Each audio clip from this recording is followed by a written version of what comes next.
তামাম দুনিয়ায় যুবকদেরকে বড় বড় অফার দেওয়া হয় জাহান্নামের দিকে যাওয়ার অফার, কিন্তু আমার আপনার নবী যুবকদের জন্য কত বড় অফারের খবর দিয়ে গেলেন, আমাদের সেই খবরটা নাই।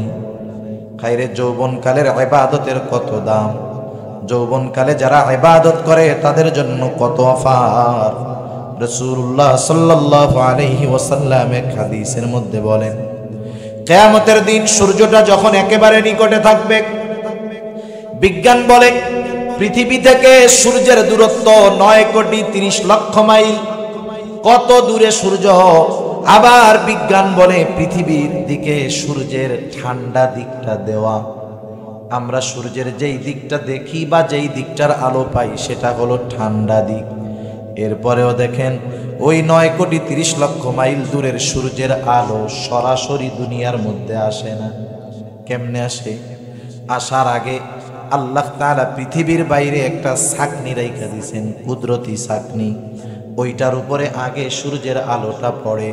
সূর্যের আলোর যত ক্ষতিকারক বেগুনি রশ্মিগুলা আছে ওগুলাকে ওই ছাকনি সেকে রেখে দেয়।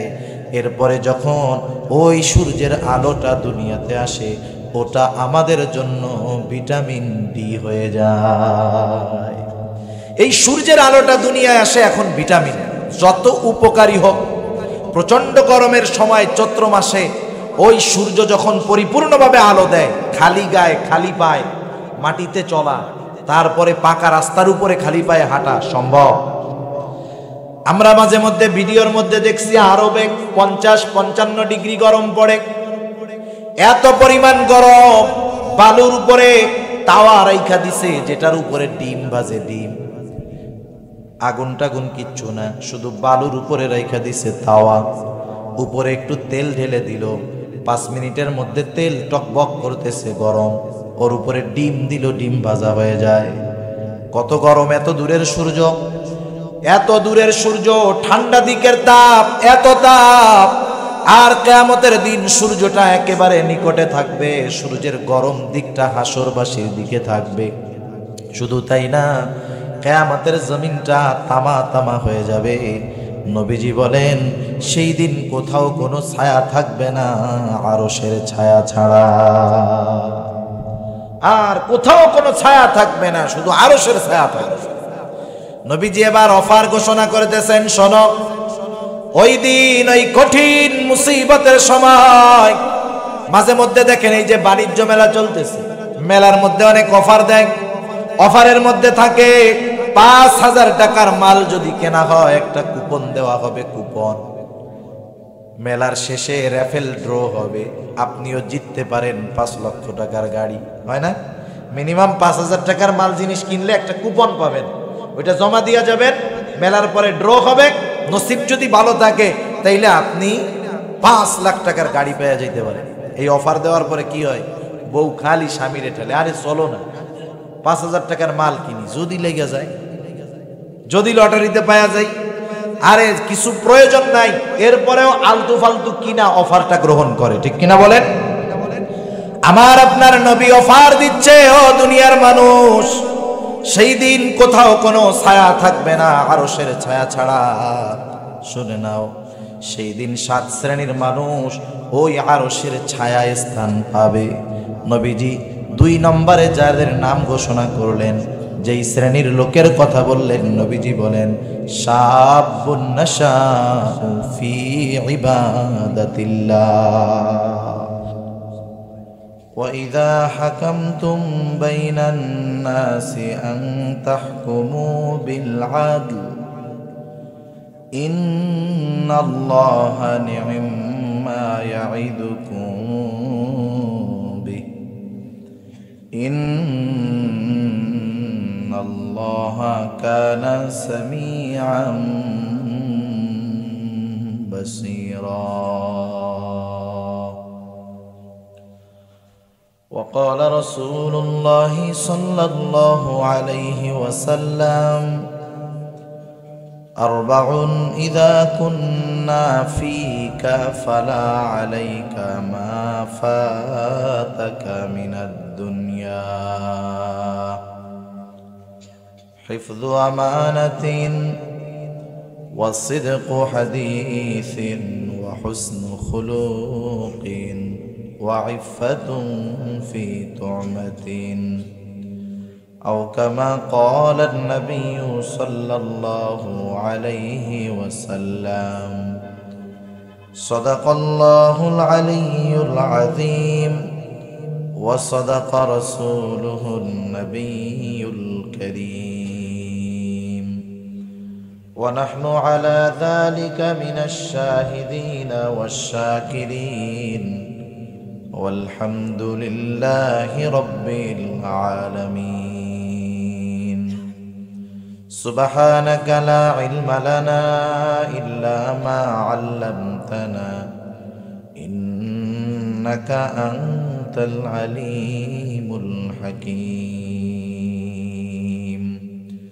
আমরা মোহাব্বতের সাথে জবান খুলে সবাই দুরূদ শরীফ পাঠ করি اللهم صل على محمد وعلى آل محمد كما صليت على إبراهيم وعلى آل إبراهيم إنك حميد مجيد اللهم بارك على محمد وعلى آل محمد كما باركت على إبراهيم وعلى آل إبراهيم إنك حميد مجيد محمد نے آکر کفر کو مٹایا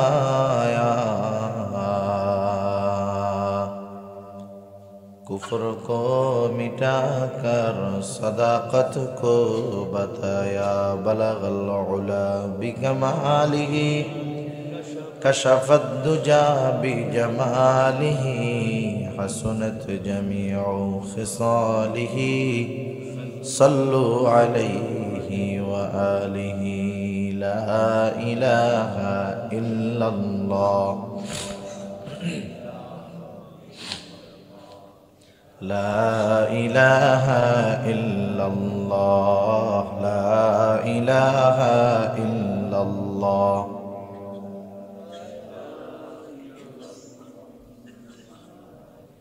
لا إله إلا الله لا إله إلا الله لا إله إلا الله জবান খুলে একটু জিকির করি আমরা সবাই জবান খুলে আওয়াজ করে লা ইলাহা ইল্লাল্লাহ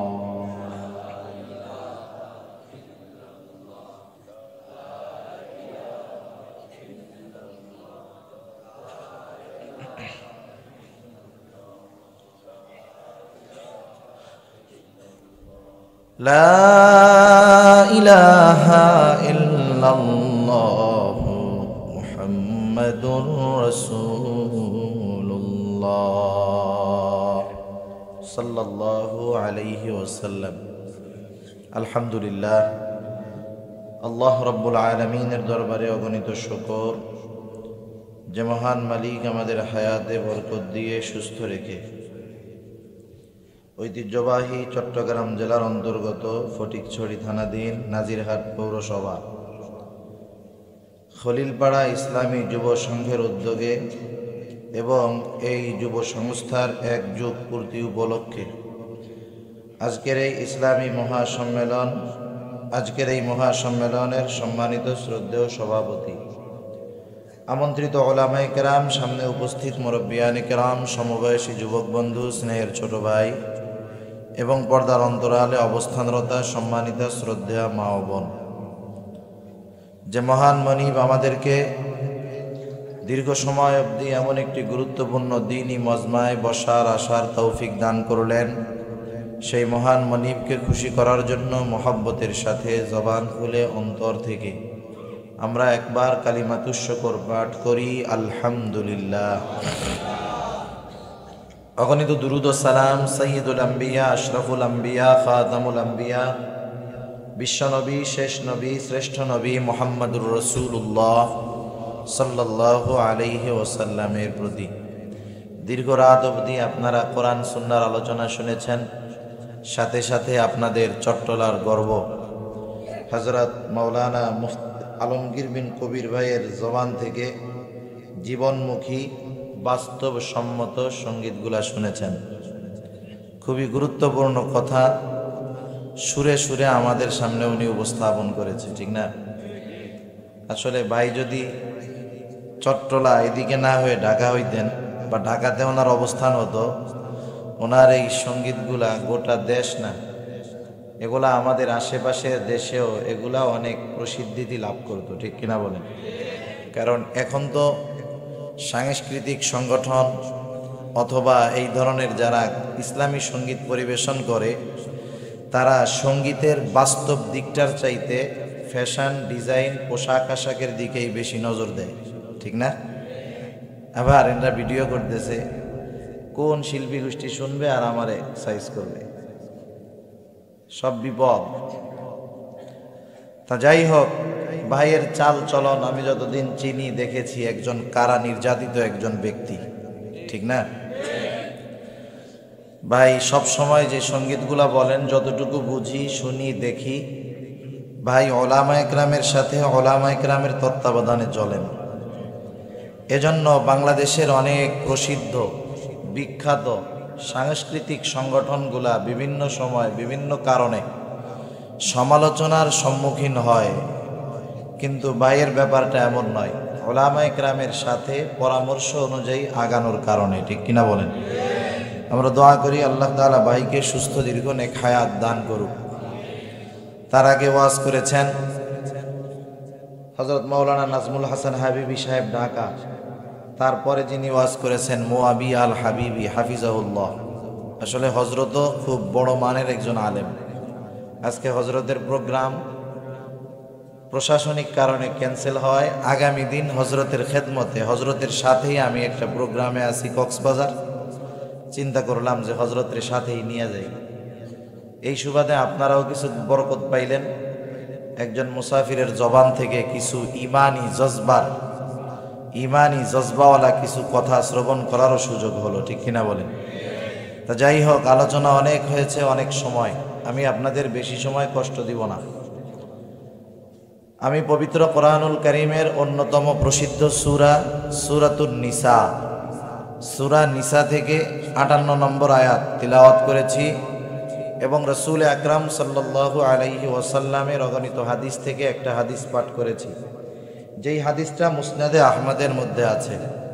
একেবারে অল্প সময় এই আয়াত এবং হাদিসকে সামনে রেখে কিছু কথা আল্লাহ তাআলার কাছে বলার তৌফিক চাই, যে কথাগুলো আমার এবং আপনাদের সবার দুনিয়া এবং আখিরাতের জন্য কল্যাণকর হয়। সকলে বলি আমিন। কিছু এলাকার মানুষ আছে যারা ওয়াজ বুঝে, কিছু এলাকার মানুষ আছে এরা শুধু ওয়াজ শুনে, বোঝে না। কারা ওয়াজ শুনে আর কারা ওয়াজ বুঝে এটা ওই এলাকার মাহফিলে কাদের দাওয়াত দেয় এটা দেখেই বোঝা যায়। যারা ওয়াজ শুনতে ভালো লাগে, গান সঙ্গীত টঙ্গীত এগুলা গায় বেশি, এরা কিন্তু আব্দুল বাসেত খানের দাওয়াত দিবে না, কারণ উনি সঙ্গীতও গাইতে পারে না, খেলাও দেখাইতে পারে না, ঠিক না? ওনারে তারা দাওয়াত দিবে না। ওনাকে দাওয়াত কারা দিবে? যারা ওয়াজ বুঝতে চায়, শুনতে চায়, বুঝতে চায়, আমল করতে চায়, ঠিক কিনা বলেন? কারণ তারা নিজেদের ব্যস্ত সময় এখানে বসে যাওয়ার সময় অ্যানালাইসিস করে, গবেষণা করে, চিন্তা করে, এই যে 3টা ঘন্টা আমি ব্যবসা বাদ দিয়ে, চাকরি বাদ দিয়ে, ঘুম বাদ দিয়ে পরিশ্রম করে যে এখানে বসলাম, আমি আমার জীবনের জন্য কি নিয়ে গেলাম, এটা সে চিন্তা করে। আমি জীবনের জন্য কি নিয়ে আসলাম, যা দিয়ে আমার দুনিয়া সুন্দর হবে, আখিরাত সুন্দর হবে। এরকম কিছু শ্রোতা আছে যারা এখনো আলোচক, ওয়াইজ, দাওয়াত দেওয়ার ক্ষেত্রে সতর্কতা অবলম্বন করে। আলহামদুলিল্লাহ, চট্টগ্রামের কিছু মানুষ, সিলেট বিভাগের কিছু মানুষ এ ব্যাপারে সবচাইতে বেশি অগ্রগামী, ঠিক কিনা বলেন? এজন্য এইসব অঞ্চলে আমি যখন আসি মাহফিলে, মোটামুটি যাই আসি, কোনো সময় আহলে হক ওলামা একরামের মাহফিল বা আহলে হক ওলামা একরামের তত্ত্বাবধানে যেই সমস্ত যুবকেরা এইরকম ইসলামী সম্মেলন, ওয়াজ মাহফিল, তাফসির মাহফিল আয়োজন করে, আমি কোনো সময় এদিকে দেখি না পোস্টারে এমন কারো নাম আছে যে মাহফিলের মঞ্চে উঠে গান গায়, কৌতুক করে, রসের রসের কথা বলে, এমন কোনো মানুষের নাম আলহামদুলিল্লাহ এইসব এলাকায় আমরা দেখি না, ঠিক না? তার মানে বোঝা গেল এনারা ওয়াজ বুঝে, আমলের নিয়তে শুনে। আল্লাহ তাআলা সারা বাংলাদেশে এই ধারাবাহিকতা জারি করে দিক, সকলে বলি আমিন। কারণ অনেক ক্ষেত্রে এই চেয়ারটা কাঠের চেয়ার ঠিক, কিন্তু এই চেয়ারটার উপরে যারা বসে তাদের উপরে দায়িত্ব অনেক বেশি। আবার যারা এই চেয়ারে কিছু মানুষকে এনে বসায় তাদের উপরেও দায়িত্ব আছে, যারা বসায় তাদেরও দায়িত্ব আছে, যারা বসে তাদেরও দায়িত্ব আছে। কিন্তু আফসোস, কিছু মানুষ এই দায়িত্বের বড় খেয়ানত করতেছে। মানুষ বেশি হওয়ার জন্য, একটু মজা পাওয়ার জন্য আয়োজকরা তাদের দায়িত্বের অবহেলা করে, আর কিছু মানুষ মাঠ জমানোর জন্য, ভাইরাল হওয়ার জন্য চেয়ারে বসে আমানতের খেয়ানত করে, আছে না নাই? সেজন্য আমাদেরকে এই বিষয়গুলো থেকে সতর্ক থাকতে হবে। আল্লাহ তাআলা বুঝবার তৌফিক দান করুক। আমি যে আয়াতটা আপনাদের খেদমতে তিলাওয়াত করেছি, এই আয়াতের মধ্যে আল্লাহ তাআলা আমাদেরকে নসিহত করছেন, ওয়াজ করছেন। কে ওয়াজ করছে? জোরে বলেন কে? আল্লাহ তাআলার ওয়াজের চাইতে দামি ওয়াজ, সুন্দর ওয়াজ আর কিছু হতে পারে? পারে না। আবার যে হাদিসখানা আপনাদের খেদমতে পাঠ করেছি, ওই হাদিসের মধ্যে রাসূলুল্লাহ সাল্লাল্লাহু আলাইহি ওয়াসাল্লাম ওয়াজ করেছে। কারণ আমার আপনার নবীকে ওয়াজ করার আদেশ কে দিয়েছে? আল্লাহ তাআলা বলেন, ওয়াযাক্কির ফাইন্নায যিকরা তানফাউল মুমিনিন। আল্লাহ রাব্বুল আলামিন বলেন, আপনি ওয়াজ করেন, নসিহত করেন, উপদেশ দেন। কেন ওয়াজ করবেন, কেন নসিহত করবেন, কেন উপদেশ দিবেন? আল্লাহ রাব্বুল আলামিন বলেন, ফাইন্নায যিকরা তানফাউল মুমিনিন। কারণ উপদেশ, ওয়াজ, নসিহত এটা মুমিনদের জন্য উপকারী। তাহলে বোঝেন মূলত ওয়াজ তাইলে কারে বলা হয়? ওয়াজ বলা হয় ওটাকে যেটা আল্লাহ তাআলা কোরআনুল কারীমের মধ্যে করেছেন। ওয়াজ বলা হয় ওটাকে যেটা রাসূলুল্লাহ সাল্লাল্লাহু আলাইহি ওয়াসাল্লাম করেছেন। এখন আমরা তো রাসূলুল্লাহ সাল্লাল্লাহু আলাইহি ওয়াসাল্লামের ওয়াজগুলা জানি। হাদিসের পাতায় পাতায় নবীজির ওয়াজ আছে। এখন আমি আপনি যদি নবীজির ওয়াজ আর আমাদের বর্তমান সময়ের ওয়াজ, এই দুইটার মধ্যে মিলানোর চেষ্টা করি, বাংলাদেশের অধিকাংশ ওয়াজ নবীজির ওয়াজের সাথে ওয়াজ মিলবে না, ঠিক না? ধরা পড়ে যেতে হবে আমাদের। সেজন্যই ওয়াজ করা এটা কিন্তু নবীওয়ালা কাজ, বড় দামি কাজ। ওয়াজ শ্রবণ করা বড় দামি কাজ, কারণ এটা সাহাবাওয়ালা কাজ। নবী ওয়াজ করতেন, সাহাবারা ওয়াজ শুনতো। শুধু শুনতো তা নয়, আমলে পরিণত করার জন্য সর্বোচ্চ প্রকার প্রচেষ্টা তারা করত। সেজন্য আমাদের জিন্দেগির মিশন ভীষণ এটাই হবে, আমরা উলামায়ে কেরামের জবান থেকে কোরআন সুন্নাহর আলোকে যেই ওয়াজ নসিহত শুনবো, শুধু শুনবো না, আমল করার চেষ্টাও করব।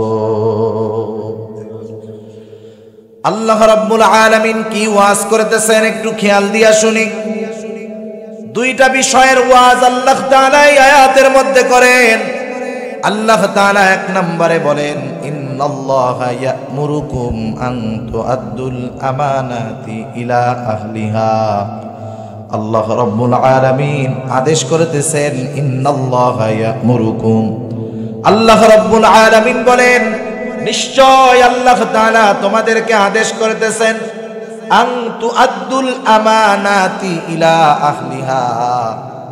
আমানতের হকদার যে, তার কাছে তোমরা তার আমানতটাকে ফিরায় দাও। হকদারের কাছে তার আমানত ফিরায় দাও, এক নম্বর ওয়াজ। এরপরে আল্লাহ তাআলা বলতেছেন, যারা বিচার করো, আন তুআদ্দুল আমানাতি ইলা আহলিহা ওয়া ইযা হাকামতুম বাইনান নাসি আন তাহকুমু বিল আদল। আর যারা মানুষের মধ্যে বিচার আচার করো, সালিশ বিচার করো, তারা ন্যায় বিচার করো, ন্যায় বিচার করো। কয়টা ওয়াজ আল্লাহ তাআলা করলেন? এই দুইটা ওয়াজ আল্লাহ তাআলা করার পরে বলতেছেন, ওয়াইদা হাকামতুম বাইনান নাসি আন তাহকুমু বিল আদ ইন্নাল্লাহা নি'ম্মা ইয়াইদুকুম বিহি। আল্লাহ তাআলা তোমাদের কতই না সুন্দর ওয়াজ করেছেন। আবার আল্লাহ তাআলা বলেন, ইন্নাল্লাহা কানা সামিআম বাসীরা। এই ওয়াজগুলা তোমরা কি ঠিকমতো আমলে পরিণত করো কি করো না? তোমরা কি করো কি করো না? আল্লাহ তাআলা সব দেখেন, সব শুনেন। সুবহানাল্লাহ। তাহলে এই আয়াতে আল্লাহ তাআলার ওয়াজ কয়টা? জোরে বলেন। এক নাম্বার ওয়াজ, আমানত তার হকদারের কাছে ফিরায় দাও। রাসূল আকরাম সাল্লাল্লাহু আলাইহি ওয়াসাল্লাম ওয়াজ করতেছেন। আমি যে হাদিসখানা আপনাদের খেদমতে পাঠ করেছি, ওই হাদিসের মধ্যে রাসূলুল্লাহ সাল্লাল্লাহু আলাইহি ওয়াসাল্লাম আমাদেরকে 4টা ওয়াজ করেছেন। কয়টা ওয়াজ? জোরে বলেন কয়টা? 4টা ওয়াজ করেছেন আল্লাহর নবী। নবীজি বলেন, মুসনাদে আহমদের হাদিস, সহিহ বর্ণনা, নবীজি বলেন, আরবাউন ইযা কুন্না ফিকা ফালা আলাইকা মা ফাতাকাদ দুনিয়া। নবীজি বলেন, 4টি জিনিস তোমাদের যদি কারো মধ্যে থাকে, তোমাদের কারো মধ্যে যখন 4টি জিনিস থাকবে, ফালা আলাইকা মা ফাতাকা মিনাদ দুনিয়া, তার যদি দুনিয়াতে আর কোনো কিছু নাও থাকে তাতে তার কিছু আসে যায় না। কয়টা জিনিস থাকলে? 4টা জিনিস। 1 নাম্বার, নবী আমার বলেন, হিফযু আমানাতিন, আমানতের হেফাজত তথা আমানতদারিতা যদি তোমাদের মধ্যে থাকে, এত গুরুত্বপূর্ণ একটি বিষয়, তাহলে দুনিয়াতে আর কিছু যদি নাও থাকে কিছু আসে যায় না। আবার আল্লাহ তাআলা আদেশ করলেন, দুনিয়ার মানুষ, তোমরা তোমাদের আমানতগুলা তাদের হকদারের কাছে পৌঁছায়া দাও। তাহলে আমানতের খেয়ানত না করার ওয়াজ আল্লাহ তাআলা করলেন। আবার আমানতদার হওয়ার ওয়াজ রাসূলুল্লাহ সাল্লাল্লাহু আলাইহি ওয়াসাল্লাম করলেন। কত গুরুত্বপূর্ণ একটি বিষয় আমানতদারিতা। রাসূলুল্লাহ সাল্লাল্লাহু আলাইহি ওয়াসাল্লাম এক হাদিসের মধ্যে বলেন, লা ঈমানা লিমান লা আমানাতা লাহ। নবীজি বলেন, যার মধ্যে আমানতদারিতা নাই তার মধ্যে ঈমান নাই।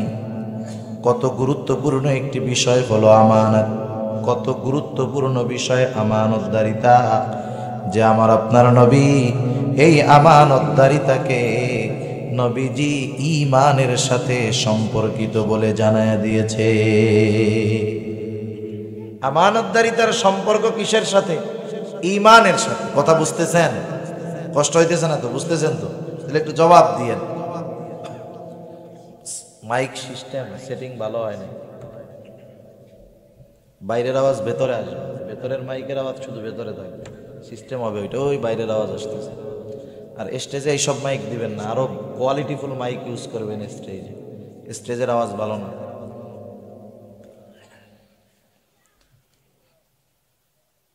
তাহলে আমানতদারিতাকে আল্লাহর নবী ঈমানের সাথে সম্পৃক্ত করেছেন। গুরুত্বপূর্ণ বিষয় না? রাসূলুল্লাহ সাল্লাল্লাহু আলাইহি ওয়াসাল্লাম আমানতদারিতার ব্যাপারে গুরুত্ব দিলেন। শুধু তাই না, আমার আপনার নবী কেমন আমানতদার ছিলেন। নবুয়াতির পূর্বেই কাফেররা আমার আপনার নবীকে স্পেশাল 2টা উপাধি দিয়েছিল। কয়টা উপাধি? স্পেশাল 2টা উপাধি দিয়েছে। একটা হলো সাদিক, একটা হলো আমিন, একটা হলো সত্যবাদী, আর একটা হলো আমানতদার। এই 2টা উপাধি আমার আপনার নবীকে কাফেররা দিয়েছিল। কারণ কাফেররা আমার আপনার নবীর বিরোধিতা করলেও আমার আপনার নবীর কাছে সর্বদা তারা আমানত রাখত। রাসূলুল্লাহ সাল্লাল্লাহু আলাইহি ওয়াসাল্লামের বিরোধিতা করলেও নবীজির কাছে কাফেররা আমানত রাখত। আল্লাহর নবী যখন মক্কা থেকে মদিনায় হিজরত করার জন্য রওনা দিলেন, রাসূলুল্লাহ সাল্লাল্লাহু আলাইহি ওয়াসাল্লাম ইচ্ছা করে হিজরত করেন নাই। রাসূলুল্লাহ সাল্লাল্লাহু আলাইহি ওয়াসাল্লামের উপরে কত অত্যাচার, কত জুলুম, কত নিপীড়ন। নবীজি হিজরত করতে বাধ্য হয়েছেন আল্লাহ তাআলার আদেশে। রাসূলুল্লাহ সাল্লাল্লাহু আলাইহি ওয়াসাল্লাম যখন মক্কা থেকে মদিনার দিকে রওনা দিলেন, বারবার কাবার দিকে আমার আপনার নবী ফিরে যায়, বারবার তাকায়, বারবার তাকায়, চোখ দিয়ে অশ্রু বেয়ে পড়তেছে আমার আপনার নবীর। হযরতে আবু বকর সিদ্দিক রাদিয়াল্লাহু তাআলা আনহু বলেন, ইয়া রাসূলুল্লাহ, আপনি কেন কান্না করেন? আপনি কেন কান্না করেন? আল্লাহর নবী বলেন, ও আবু বকর, এই মক্কা আমার শৈশব, কৈশোর, যৌবন, প্রৌঢ়ত্ব সব কিছু অতিবাহিত হয়েছে। ও আবু বকর, এখানেই রয়েছে আমার আল্লাহর ঘর, আমার তো ছেড়ে যেতে মন চায় না, কিন্তু এই মক্কার মানুষের অত্যাচার, জুলুম আমাকে মক্কা ত্যাগ করতে বাধ্য করেছে। নবীজির অন্তরের মধ্যে কত ব্যথা নিয়ে উনি মক্কা থেকে মদিনায় গেছেন। যেই রাত্রে তিনি হিজরতের উদ্দেশ্যে রওনা দিবেন, রাসূলুল্লাহ সাল্লাল্লাহু আলাইহি ওয়াসাল্লাম সেই রাত্রে নিজের বিছানায় হযরত আলী রাদিয়াল্লাহু তাআলা আনহু কি শোয়া গেলেন। উদ্দেশ্য কি, কারণটা কি? কারণ হলো কাফেরদের কিছু আমানত আমার আপনার নবীজির কাছে ছিল। নবীজি চলে যাচ্ছেন ঠিক, কিন্তু হযরত আলী রাদিয়াল্লাহু তাআলা আনহুকে বলে গেলেন, যার যার আমানত আমার কাছে গচ্ছিত রাখা আছে, তুমি সবার আমানতগুলা, সম্পদগুলা যার যার কাছে ফিরাইয়া দিয়া এরপরে তুমি মক্কা থেকে মদিনায় আসবা। নবীজির কাছে আমানত যা, আলী রাদিয়াল্লাহু তাআলা আনহুকে দায়িত্ব দিয়ে বলছে, আগে আমানত ফিরাইয়া দিবা, এরপরে তুমি মক্কা থেকে মদিনায় আসবে। এমন যদি হইতো, মনে করেন আমি আপনাদের এলাকায় আছি, আমার কাছে আপনারা আমানতদার মনে করে সম্পদ সম্পদ সব রাখছেন, আপনাদের এলাকার মানুষের অত্যাচারে আমার এলাকা ছাড়া লাগতেছে রাতের বেলা, আমি কি করতাম? যা আছে এটি নিয়ে কইতাম, যা ফেরত দিমু, কেন জুলুম করে খেদাই দিতেছে, সব নিয়ে ভাগতাম, ঠিক কিনা বলেন? কিন্তু জীবনের ঝুঁকি আল্লাহর নবীর জন্য, এরপরেও আমানতের বিষয়ে নবীজি কতটা খেয়াল রাখছে। আমরা তো সেই নবীর উম্মত, আমাদের মধ্যে পরিপূর্ণ আমানতদারিতা নাই। অথচ দেখেন রাসূলুল্লাহ সাল্লাল্লাহু আলাইহি ওয়াসাল্লাম এক হাদিসের মধ্যে জানায় দেন, মুনাফিকের, প্রকৃত মুনাফিকের আলামত হলো 3টা, আর এক হাদিসের মধ্যে একটি বেশি এসেছে 4টা। মুনাফিকের আলামতগুলা কি কি একটু খেয়াল দিয়ে শুনেন, আর নিজের সাথে আমরা মিলাই যে মুনাফিকের ওই আলামতগুলা আমাদের মধ্যে আছে নাকি, একটু মিলানো যাবে না ইনশাআল্লাহ। নবীজি আমার বলেন, মুনাফিকের 1 নাম্বার আলামত হলো ইদা হাদ্দাসা কাযাবা। মুনাফিক যখন কথা বলে, মিথ্যা কথা বলে। আমরা বলি না তো? আমরা মিথ্যা কথা বলি না কেউ? সমাজের রন্ধ্রে রন্ধ্রে মিথ্যা আছে না নাই? এরপরে নবীজি বলেন, ইদা তুমিনা খানা, যখন তার কাছে আমানত রাখা হয় আমানতের খেয়ানত করে, আছে না নাই? ইদা ওয়াদা আখলাফা, মুনাফিক ওয়াদা করে আর ওয়াদার খেলাফ করে। আর একটা বর্ণনার মধ্যে একটা বেশি এসেছে, নবীজি বলেন ওয়া ইদা তাখাসামা ফাজারা, আল্লাহর নবী বলেন মুনাফিকের যখন কারো সাথে তর্ক বিতর্ক হয়, মুনাফিক খারাপ কথা বলে, বকাঝকা করে। মুনাফিকের এই খাসলাতগুলো আমাদের মধ্যে আছে। আফসোসের সাথে বলতে হয় যে মুনাফিকের খাসলাতগুলা কাফেরদের মধ্যে চাইতে মুমিনদের মধ্যে বেশি। আমাদের মধ্যে বেশি এই খাসলাতগুলা, মিথ্যা বলা, ওয়াদা খেলাফ করা, আমানতের খেয়ানত করা, গালাগালি, বকাঝকা, অশ্লীল ফাহিশা কথাবার্তা বলা, এটা মুসলমানদের মধ্যে এখন বেশি, ঠিক কিনা বলেন? সেজন্য বুঝতে হবে পানি আর তেল কখনো এক হতে পারে না। মুমিন আর মুনাফিকের খাসলাত কখনো এক হতে পারে না। প্রকৃত মুমিন যে, তার মধ্যে কখনো মুনাফিকের চরিত্র থাকতে পারে না। এজন্য আল্লাহর নবীও বললেন, 1 নাম্বার, যদি আমি আপনি এমন গুণ অর্জন করতে চাই যেগুলা থাকলে দুনিয়াতে আর কিছু লাগবে না, এর এক নাম্বারটার নাম হলো আমানতদারি হওয়া, আমানতের হেফাজত করা। এখন আমানতের হেফাজত কোথায় করব? আর আমরা আমানত বলতে কি বুঝি, আমানতদার বলতে কি বুঝি? আমানত বলতে বুঝি আর আমানতদারিতা বলতে বুঝি, আমার কাছে একজন সম্পদ রাখলো, আমি সেই সম্পদ যথাসময়ে যথাযথভাবে আর একজনেরটা ফিরাইয়া দিলাম। আল্লাহ ফিরাইয়া দিতে বলছে, ইন্নাল্লাহা ইয়া'মুরুকুম আন তুআদ্দুল আমানাতি ইলা আহলিহা, তোমরা প্রকৃত হকদারের কাছে তার আমানতকে ফিরাইয়া দাও। আমরা সম্পদের ক্ষেত্রে এই কাজটা খুব ভালো করি, অনেকেই আলহামদুলিল্লাহ করে। যারা সম্পদ যথাযথভাবে যথাসময়ে যথাযথ ব্যক্তির কাছে পৌঁছায় দেয়, তারা নিজেদেরকেও আমরা আমানতদার মনে করি, যারা এটা করে তাদেরকেও আমানতদার মনে করি। সাধারণত আমরা এই সম্পদের লেনদেনের ক্ষেত্রে আমানতদারিতা আছে এতটুকুই মনে করি, কিন্তু বিষয়টা এত সহজ নয়। আমানতদারিতা এটা ব্যাপক একটা বিষয়, ব্যাপক একটা বিষয়। আমানতদারিতা তথা আমানত শুধু সম্পদের মধ্যে আছে এমনটা নয়, আমানত ব্যাপক বিষয়। কিসের কিসের মধ্যে আমানত আছে বলেন তো? আমাদের জানার দরকার আছে না? না, আমাদের জানার দরকার আছে কিসের কিসের মধ্যে আমানত আছে। আমার কিছু যে কয়েকটা জেনে আসে, স্মরণে যেই কয়েকটা আছে আমি বলবো ইনশাআল্লাহ। আমরা আমলের নিয়তে শুনতে পারবো না ইনশাআল্লাহ, আল্লাহ তাআলা তৌফিক দিক। এক নম্বরে আমানতদারিতা আছে সম্পদের মধ্যে। কিসের মধ্যে? সম্পদের। সেই সম্পদ পৌঁছায়া দিতে হবে, নাইলে আমানতের খেয়ানত হবে। সেটা আমার কাছে একজন অপরিচিত ব্যক্তি রাখুক আর পরিচিত ব্যক্তি রাখুক, হতে পারে একজন অপরিচিত ব্যক্তি আমার কাছে আমানত রাখছে, সেটাও আমাকে যথাযথ সময়ে ফিরাইয়া দিতে হবে। আবার আপনজনের মধ্যেও আমরা অনেক সময় আমানতদারিতা, আমানতের খেয়ানত করি। যেমন অনেক সময় বাবা মারা গেছে, মা মারা গেছে, বলেন তো বাবার সম্পদের মধ্যে বোনের হক আছে না নাই? কিন্তু অনেক সময় ভাইরা, ওই বোন প্রকৃত হকদার, তাকে তার সম্পদ দেয় না, তার কাছে তার হক দেয় না, বরং বিভিন্ন পদ্ধতিতে ভাইরা এটাকে গ্রাস করে ফেলে, আছে না নাই?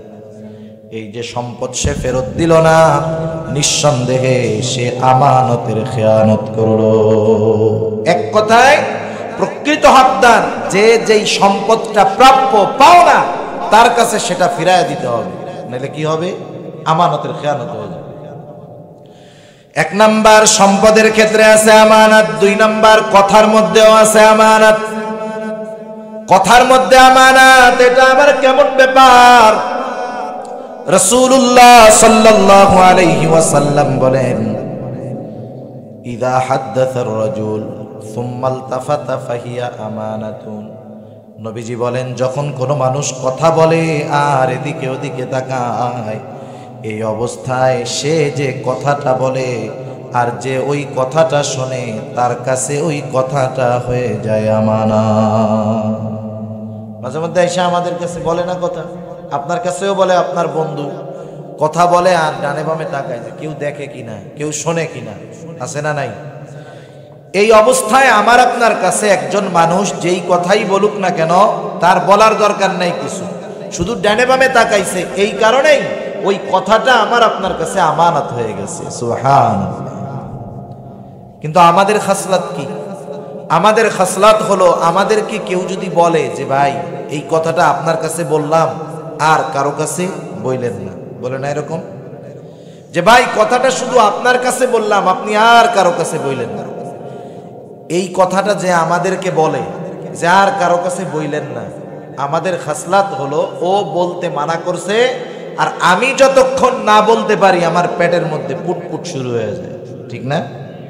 ওই কথা আর হজম হয় না, তখন সে কি করে? আরেকজনের কাছে গিয়া কানের কাছে মুখ লাগায় বলে, জানোস ও তো আমার এই কথাগুলা কইছে, এটা আমি শুধু তোরে বললাম, তুই আর কাউরে বলবি না, ঠিক আছে? ও কয় ঠিক আছে। এখন বলেন, প্রথমজন তার রোগ এবার আরেকজনের মধ্যে ঢুকাইয়া দিল, ঠিক কিনা?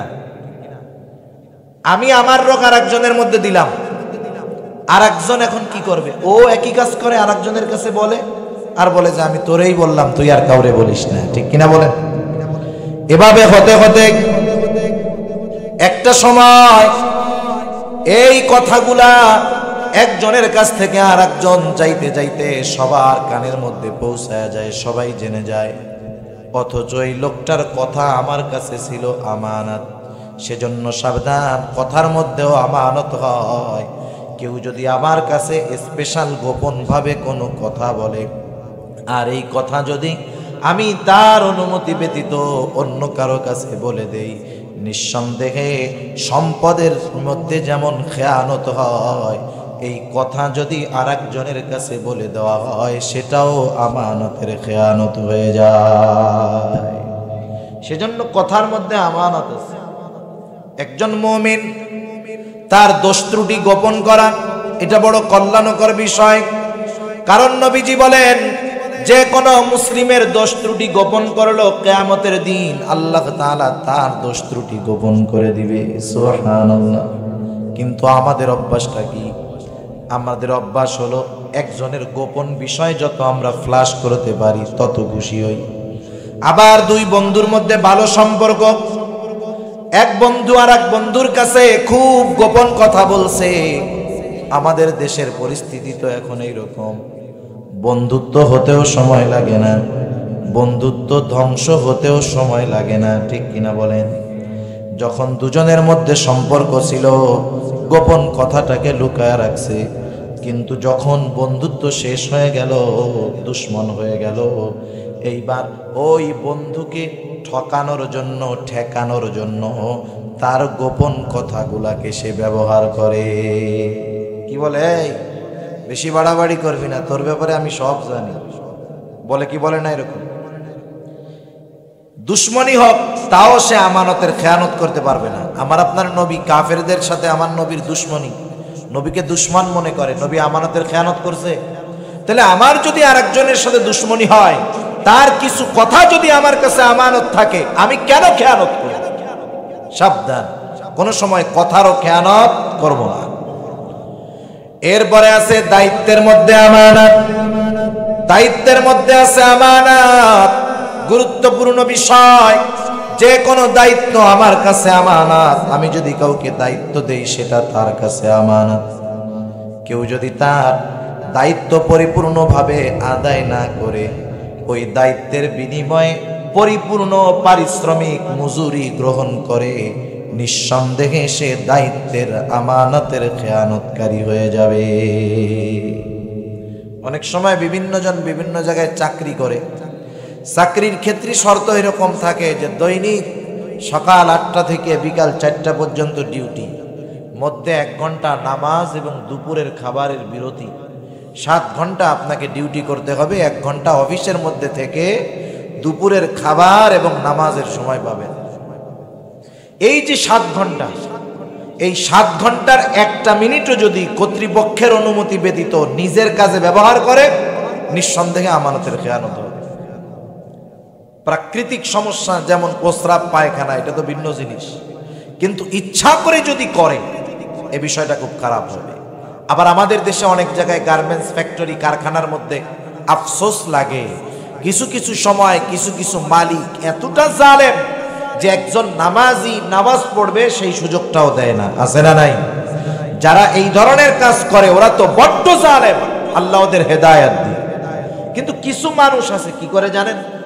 ও নামাজ পড়তে গেল, অসুবিধা নেই, কর্তৃপক্ষ নামাজের জন্য যথেষ্ট ছাড় দেয়, কোনো অসুবিধা নাই। কিন্তু ও যায় কি করে, নামাজের 15 মিনিট আগে যায়, নিচে যাইয়ে চা বিড়ি পান টান খাইয়া এরপরে নামাজের জন্য আসে।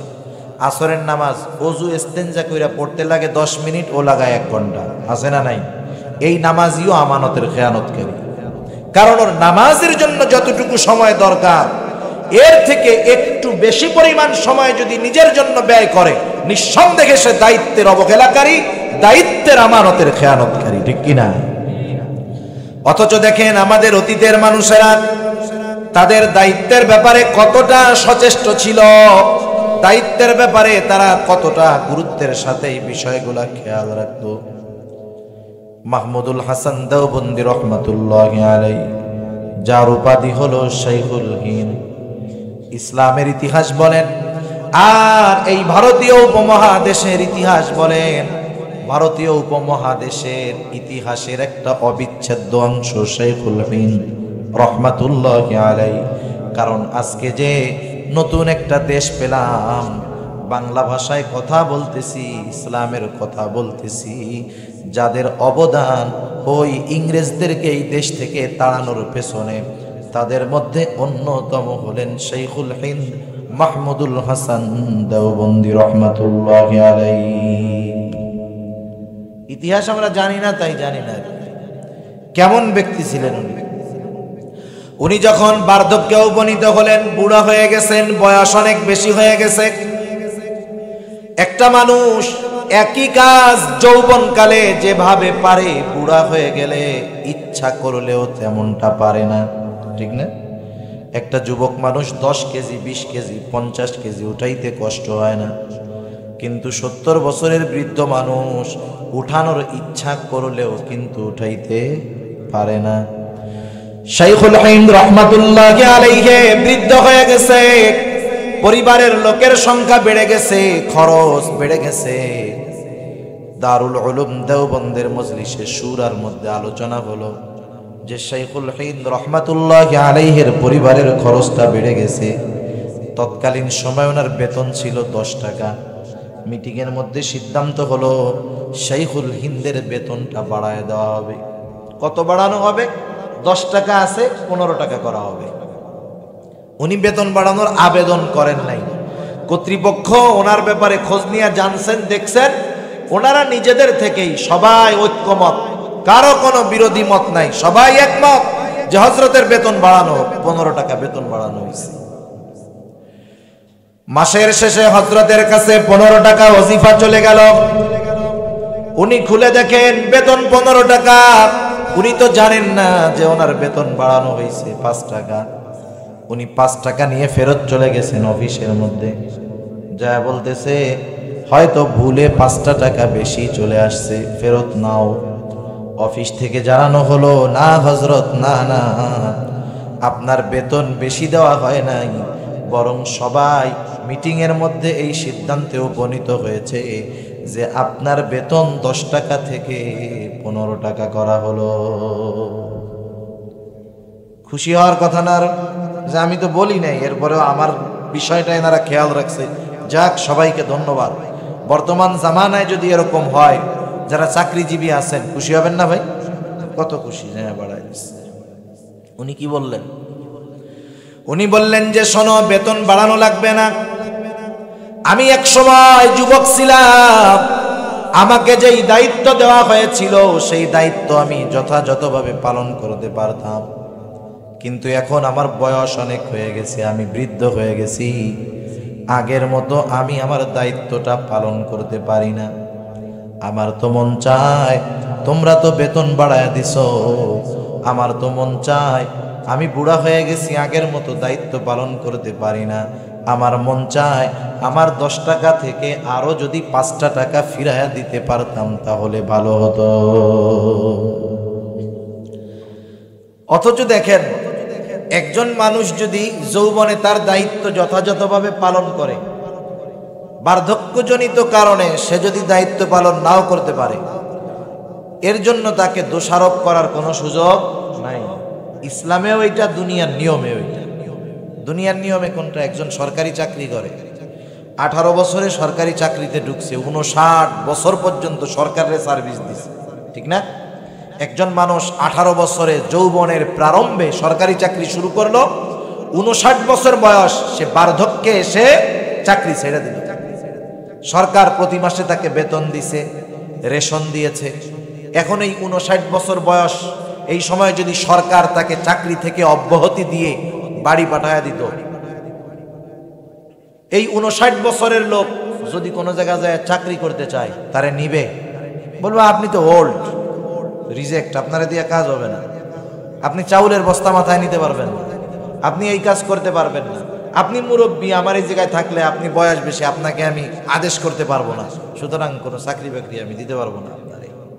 তাহলে দেখেন, 59 বছর বয়সে চাকরি ছেড়ে আসার পর ওনার বেকার বসে থাকা লাগতো, বাকি জীবন কষ্টে অতিবাহিত হইতো, ঠিক কিনা?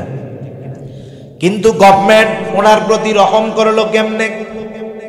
কেমন জানি সরকার বলতেছে, শোনো, তুমি 18 বছর বয়স থেকে 59 বছর বয়স পর্যন্ত তোমার জীবনের সবচাইতে গুরুত্বপূর্ণ সময়টা আমার দায়িত্বগুলা যথাযথভাবে পালন করেছো। এখন বুড়া হয়ে গেছো, কোনো চিন্তা করো না, চাকরি থেকে অব্যাহতি দিলাম ঠিক, কাজ করা লাগবে না, বাকি জীবন তুমি বসে থাকবা, মাস শেষে অটোমেটিক তোমার অ্যাকাউন্টে বেতন চলে যাবে। সরকারি চাকরি যারা করে অবসর নেওয়ার পরে এককালীন মোটা অঙ্কের টাকা পায়, আবার প্রতি মাসে মাসে একটা ভাতা তার জন্য থাকে কি থাকে না? এটা তো দুনিয়ার এক নিজাম। আল্লাহ তাআলার নিজাম কত সুন্দর, সেজন্য যেই মানুষগুলা যৌবনকালে যথাযথভাবে ইবাদত করে, যৌবনে যেই ইবাদতগুলা যথাযথভাবে ধারাবাহিকভাবে করত, বলেন তো বুড়াকালে কি ওইরকম পারবে নাকি? মন চাইলেও কিন্তু পারবে না। নবীজি কত সুন্দর কথা জানায়া দেন, যৌবনে যারা যেই ইবাদতগুলা ধারাবাহিকভাবে করত, বার্ধক্যকালীন কারণে সে যদি সেগুলা নাও করতে পারে, শুধু মনের মধ্যে আফসোস, আহারে যৌবনকালে পারতাম এখন পারি না। এই আফসোসের কারণেই আল্লাহ রাব্বুল আলামিন ওই বুড়া মানুষ বিছানায় শুয়ে থাকবে, আর যৌবনকালে এক্সট্রা যে ইবাদতগুলা করত ওইগুলার সওয়াব অটোমেটিক তার আমল নামায় যোগ হয়ে যাবে। এটা আল্লাহর পক্ষ থেকে একটা অফার। যুবকদের অফার দেয় না বিভিন্ন রকমের অফার? সারা দুনিয়ার মধ্যে যুবকদেরকে অনৈতিকতা, অশ্লীল, বেহায়াপনার দিকে আহ্বান করতেছে বিভিন্ন অফার। মোবাইলের অফারগুলা বুড়া মানুষ কেন্দ্রিক নাই, সব যুবক কেন্দ্রিক। আরে 8 জিবি 10 জিবি 100 জিবি ইন্টারনেট বুড়াদের লাগে না, সব যুবকদের লাগে, ঠিক কিনা বলেন? তাম দুনিয়ায় যুবকদেরকে বড় বড় অফার দেওয়া হয়, জাহান্নামের দিকে যাওয়ার অফার। কিন্তু আমার আপনার নবী যুবকদের জন্য কত বড় অফারের খবর দিয়ে গেলেন, আমাদের সেই খবরটা নাই। খাইরে যৌবনকালের ইবাদতের কত দাম, যৌবনকালে যারা ইবাদত করে তাদের জন্য কত অফার। রাসূলুল্লাহ সাল্লাল্লাহু আলাইহি ওয়াসাল্লাম এক হাদিসের মধ্যে বলেন, কিয়ামতের দিন সূর্যটা যখন একেবারে নিকটে থাকবে, বিজ্ঞান বলে পৃথিবী থেকে সূর্যের দূরত্ব 9,30,00,000 মাইল। কত দূরে সূর্য! আবার বিজ্ঞান বলে পৃথিবীর দিকে সূর্যের ঠান্ডা দিকটা দেওয়া। আমরা সূর্যের যেই দিকটা দেখি বা যেই দিকটার আলো পাই সেটা হলো ঠান্ডা দিক। এরপরেও দেখেন ওই 9,30,00,000 মাইল দূরের সূর্যের আলো সরাসরি দুনিয়ার মধ্যে আসে না। কেমনে আসে? আসার আগে আল্লাহ তাআলা পৃথিবীর বাইরে একটা ছাকনি রাইখা দিয়েছেন, কুদরতি ছাকনি। ওইটার উপরে আগে সূর্যের আলোটা পড়ে। সূর্যের আলোর যত ক্ষতিকারক বেগুনি রশ্মিগুলা আছে ওগুলাকে ওই ছাকনি সেকে রেখে দেয়। এরপরে যখন ওই সূর্যের আলোটা দুনিয়াতে আসে, ওটা আমাদের জন্য ভিটামিন ডি হয়ে যায়। এই সূর্যের আলোটা দুনিয়ায় আসে এখন ভিটামিন। যত উপকারী হোক, প্রচন্ড গরমের সময় চৈত্র মাসে ওই সূর্য যখন পরিপূর্ণভাবে আলো দেয়, খালি গায়ে খালি পায়ে মাটিতে চলা, তারপরে পাকা রাস্তার উপরে খালি পায়ে হাঁটা সম্ভব? আমরা মাঝে মধ্যে ভিডিওর মধ্যে দেখছি আরবে 50-55 ডিগ্রি গরম পড়ে। এত পরিমাণ গরম, বালুর উপরে তাওয়া রাইখা দিছে যেটার উপরে ডিম ভাজে। ডিম, আগুন টাগুন কিচ্ছু না, শুধু বালুর উপরে রাইখা দিছে তাওয়া। উপরে একটু তেল ঢেলে দিল, 5 মিনিটের মধ্যে তেল টকবক করতেছে গরম। ওর উপরে ডিম দিল, ডিম ভাজা হয়ে যায়। কত গরম! এত দূরের সূর্য, এত দূরের সূর্য, ঠান্ডা দিকের তাপ, এত তাপ। আর কিয়ামতের দিন সূর্যটা একেবারে নিকটে থাকবে, সূর্যের গরম দিকটা হাসরবাসীর দিকে থাকবে। শুধু তাই না, কিয়ামতের জমিনটা তামা তামা হয়ে যাবে। নবীজি বলেন সেই দিন কোথাও কোনো ছায়া থাকবে না আরশের ছায়া ছাড়া। আর কোথাও কোনো ছায়া থাকবে না, শুধু আরশের ছায়া থাকবে। নবীজি এবার অফার ঘোষণা করতেছেন, শোনো, ওই দিন ওই কঠিন মুসিবতের সময় মাঝে মধ্যে দেখেন এই যে বাণিজ্য মেলা চলতেছে, মেলার মধ্যে অনেক অফার দেয়। অফারের মধ্যে থাকে ৫,০০০ টাকার মাল যদি কেনা হয় একটা কুপন দেওয়া হবে, কুপন। মেলার শেষে র্যাফেল ড্র হবে, আপনিও জিততে পারেন ৫ লক্ষ টাকার গাড়ি, হয় না? মিনিমাম ৫,০০০ টাকার মাল জিনিস কিনলে একটা কুপন পাবেন, ওইটা জমা দিয়া যাবেন, মেলার পরে ড্র হবে, নসিব যদি ভালো থাকে তাইলে আপনি ৫ লাখ টাকার গাড়ি পেয়ে যেতে পারেন। এই অফার দেওয়ার পরে কি হয়, বউ খালি স্বামীরে ঠেলে, আরে চলো না ৫,০০০ টাকার মাল কিনি, যদি লেগে যায়, যদি লটারিতে পাওয়া যায়, আরে কিছু প্রয়োজন নাই, এরপরেও আলতু ফালতু কিনা অফারটা গ্রহণ করে, ঠিক কিনা বলেন? আমার আপনার নবী অফার দিচ্ছে, ও দুনিয়ার মানুষ, সেই দিন কোথাও কোনো ছায়া থাকবে না আরশের ছায়া ছাড়া। শুনে নাও, সেই দিন ৭ শ্রেণীর মানুষ ওই আরশের ছায়ায় স্থান পাবে। নবীজি ২ নম্বরে যাদের নাম ঘোষণা করলেন, যেই শ্রেণীর লোকের কথা বললেন, নবীজি বলেন, শাবুন নাশাউ ফি ইবাদাতিল্লাহ। ওই যুবক যে তার যৌবন ইবাদতের মাধ্যমে অতিবাহিত করছে, সুবহানাল্লাহ। তাহলে এর চাইতে বড় অফার একজন মুসলিম যুবকের জন্য আর কিছু হতে পারে? সেজন্য যৌবনকালে যদি ইবাদত করা হয়, বার্ধক্যকালে অটোমেটিক অ্যাকাউন্টে সওয়াব জমা হইতে থাকে। যে কথার থেকে গেলাম, মাহমুদুল হাসান দেওবন্দি রহমাতুল্লাহি আলাইহি, দেখেন দায়িত্বের ব্যাপারে কতটা সচেতন ছিলেন। যে বেতন বাড়ানো হলো, উনি বললেন, আমি বুড়া হয়ে গেছি, আগের মতো দায়িত্ব পালন করতে পারি না মন চাইলেও, এই জন্য আমার মন চায়, তোমরা তো বেতন বাড়াইলা, আমার মনটা চায় যে আমি আরো যদি ৫ টাকা ফেরত দিতে পারতাম ভালো লাগতো। দায়িত্বের ব্যাপারে কতটা সচেতন তারা ছিলেন। সেজন্য যে কোনো দায়িত্ব আমাদের কাছে আমানত, ছোটখাটো দায়িত্ব এটাও আমানত। মনে করেন এই যে মাহফিলের আয়োজন করছে না, কত সুন্দরভাবে যুবকরা, আল্লাহ কবুল করুক। প্রত্যেকের এক একটা দায়িত্ব দেওয়া আছে না, যে তোমার দায়িত্ব ওই জায়গায়, তোমার দায়িত্ব স্টেজে, তোমার দায়িত্ব উপস্থাপনায়। এই ক্ষেত্রেও যদি কেউ কারো দায়িত্বের অবহেলা করে, অবশ্যই আমানতের খেয়ানত হবে। এরকম প্রত্যেকটা ক্ষেত্রে, সেজন্য দায়িত্ব নেওয়ার আগে চিন্তা করতে হবে, দায়িত্ব যত বড় এর খেয়ানতটা তত বড় হয়। রাষ্ট্রের দায়িত্ব আমানত, রাষ্ট্রের সম্পদ আমানত। একটা সময় তো মানুষ দায়িত্ব নিতে চাইতো না। এক সাহাবীর ব্যাপারে এমন বর্ণনা আছে, সে জানতে পারলো তাকে বড় একটা রাষ্ট্রীয় দায়িত্ব দেওয়া হবে। সে শুধু খবর পাইছে যে তাকে বড় একটা দায়িত্ব দেওয়া হবে রাষ্ট্রের। সে চিন্তায় পড়ে গেল, কি করা যায়, আমাকে যদি দায়িত্ব দেয় আর আমি যদি সেই দায়িত্ব পালন না করতে পারি, কিয়ামতে কি হবে। এই চিন্তা করে রাত পোহাবার আগেই এলাকা ছেড়ে সে নির্জনে গিয়ে বসবাস করা শুরু করে দিয়েছে। ভয় যে আমার দায়িত্ব যদি দেয়, আমি যদি এই দায়িত্ব পালন না করতে পারি, আল্লাহর কাছে কি জবাব দিব। ভয়ে এলাকার থেকে পালাইছে। আর এখনকার জামানা এর ব্যতিক্রম। কি করে? দায়িত্ব নেওয়ার জন্য কোটি কোটি টাকা ব্যয় করে, ঠিক কিনা বলেন? অনেক জায়গায় শুনছি আর কি, দেখি নাই, আমি জানিও না। এলাকার যেই এলাকার ঘটনা, সে এলাকার মানুষ এরকম বলছে, হুজুর আমাকে এলাকায় যারা চেয়ারম্যানিতে দাঁড়াইছে না, এরা নমিনেশন পাওয়ার জন্য ৫ কোটি টাকা ব্যয় করছে। ৫ কোটি টাকা দায়িত্ব নেওয়ার জন্য এরা সম্পদ ব্যয় করে, মারামারি করে, কাটাকাটি করে, খুনাখুনি করে। আর সাহাবারা ভয়ে দায়িত্ব নিত না, পালায়া চলে যেত। এখন তো মানুষ চিন্তা করে, হায় রে, কোনো মতে যদি দায়িত্ব নিয়ে এলাকার মেম্বার হওয়া যায়, তাইলে আমার আর কে টাকায়, আমি খামো, আমার পরের ৩ পুরুষ না বইয়া গেল, ঠিক কিনা বলেন? সামান্য একজন মেম্বারের চিন্তা অনেক ক্ষেত্রে এরকম হয়। অথচ খলিফাতুল মুসলিমিনদের ইতিহাস কেমন ছিল?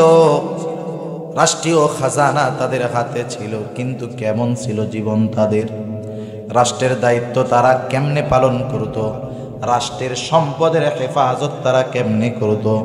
দেখেন, আমি আগেই বললাম, দায়িত্ব যত বড় খেয়ানত তত বড়। কেমনে? মনে করেন একটা ওয়ার্ডে ১০০ জন মানুষের গম আসছে। অনেক সময় বিজিএফ এর কার্ড, গরিবদেরকে কিছু কার্ড দেওয়া আছে না, এগুলা তো গরিবের হক। এগুলা সর্বশেষ বন্টন হয় ওয়ার্ডে মেম্বারের মাধ্যমে। আলহামদুলিল্লাহ দুনিয়াতে এখন অনেক সৎ মানুষ আছে এখনো, যারা যথাযথভাবে গরিবের হক তাদের কাছে পৌঁছায়া দেয়। আবার অনেকে কি করে, চিন্তা করে যে 100 জন তো, এক একজনের কাছ থেকে যদি 1 কেজি কইরাও মাইরা দেই, 100 কেজি কম না, 100 কেজি লাগবে না। এই 100 জনের মধ্যে তাদের সম্পদ বন্টন হওয়ার আগে একটা গম যদি চুরি করে, কয়টা গম?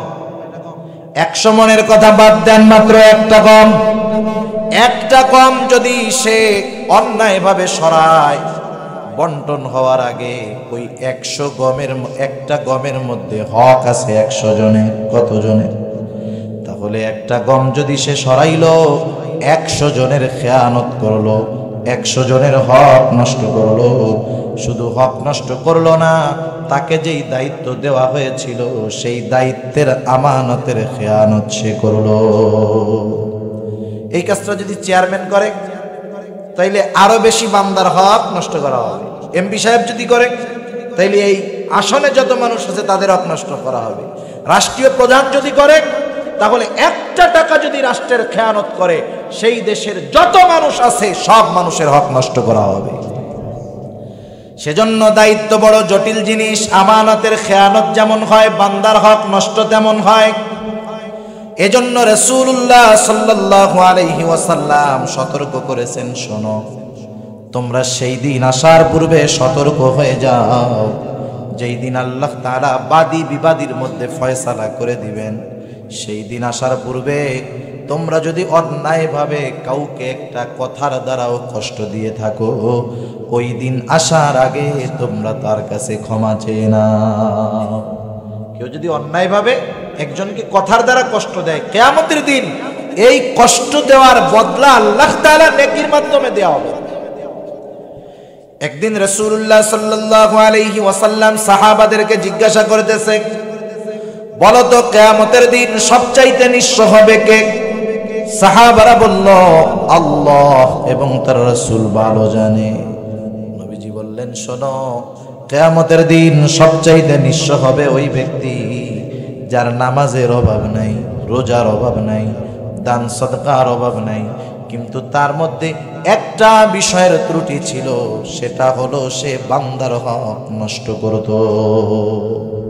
বান্দার হক নষ্ট করার কারণে সে কিয়ামতের দিন সবচাইতে নিঃস্ব ব্যক্তি হবে। সেজন্য দায়িত্বশীল যারা আছে, রাষ্ট্রের বলেন আর বিভিন্ন জায়গার বলেন, এদের দ্বারা শুধু আমানতের খেয়ানত হয় না, বরং বিপুল এক জনগোষ্ঠীর হক নষ্ট করা হয়। ঠিক কিনা? খলিফাতুল মুসলিমিন হযরত আবু বকর সিদ্দিক রাদিয়াল্লাহু তাআলা আন রাসূলুল্লাহ সাল্লাল্লাহু আলাইহি ওয়াসাল্লামের পর খেলাফতের দায়িত্ব সর্বপ্রথম তার কাঁধে ছিল। প্রথমে যখন ওনাকে খেলাফতের দায়িত্ব দেওয়া হলো, উনি বললেন, আমি যদি খেলাফতের দায়িত্ব পালন করি তাহলে আমার পরিবারের খাবারের খরচ জোগাড় করবে কে? আমি রাষ্ট্রীয় দায়িত্ব নিতে রাজি আছি, তবে একটা শর্ত, আমি রাষ্ট্রের দায়িত্ব পালন করব আর কিছু সময় আমি আমার ব্যবসার কাজে সময় দিব। ব্যবসার মাধ্যমে যা অর্জিত হবে, লাভ আসবে, এটা দিয়ে আমি আমার পরিবার চালাবো, আর বাকি সময় আমি রাষ্ট্রের কাজে নিয়োজিত থাকব। কিন্তু রাষ্ট্রপতি যদি দোকানদারি করে, ঝামেলা বাঁধবে না?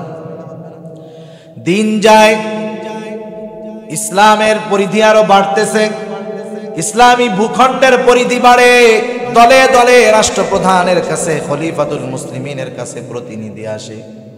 খলিফাতুল মুসলিমিন কোথায়? বলে দোকানে। পেছ লাগে না? সবাই দেখলো রাষ্ট্রীয় কাজ পরিচালনা করতে বড় অসুবিধা হয়ে যাচ্ছে, কি করা যায়?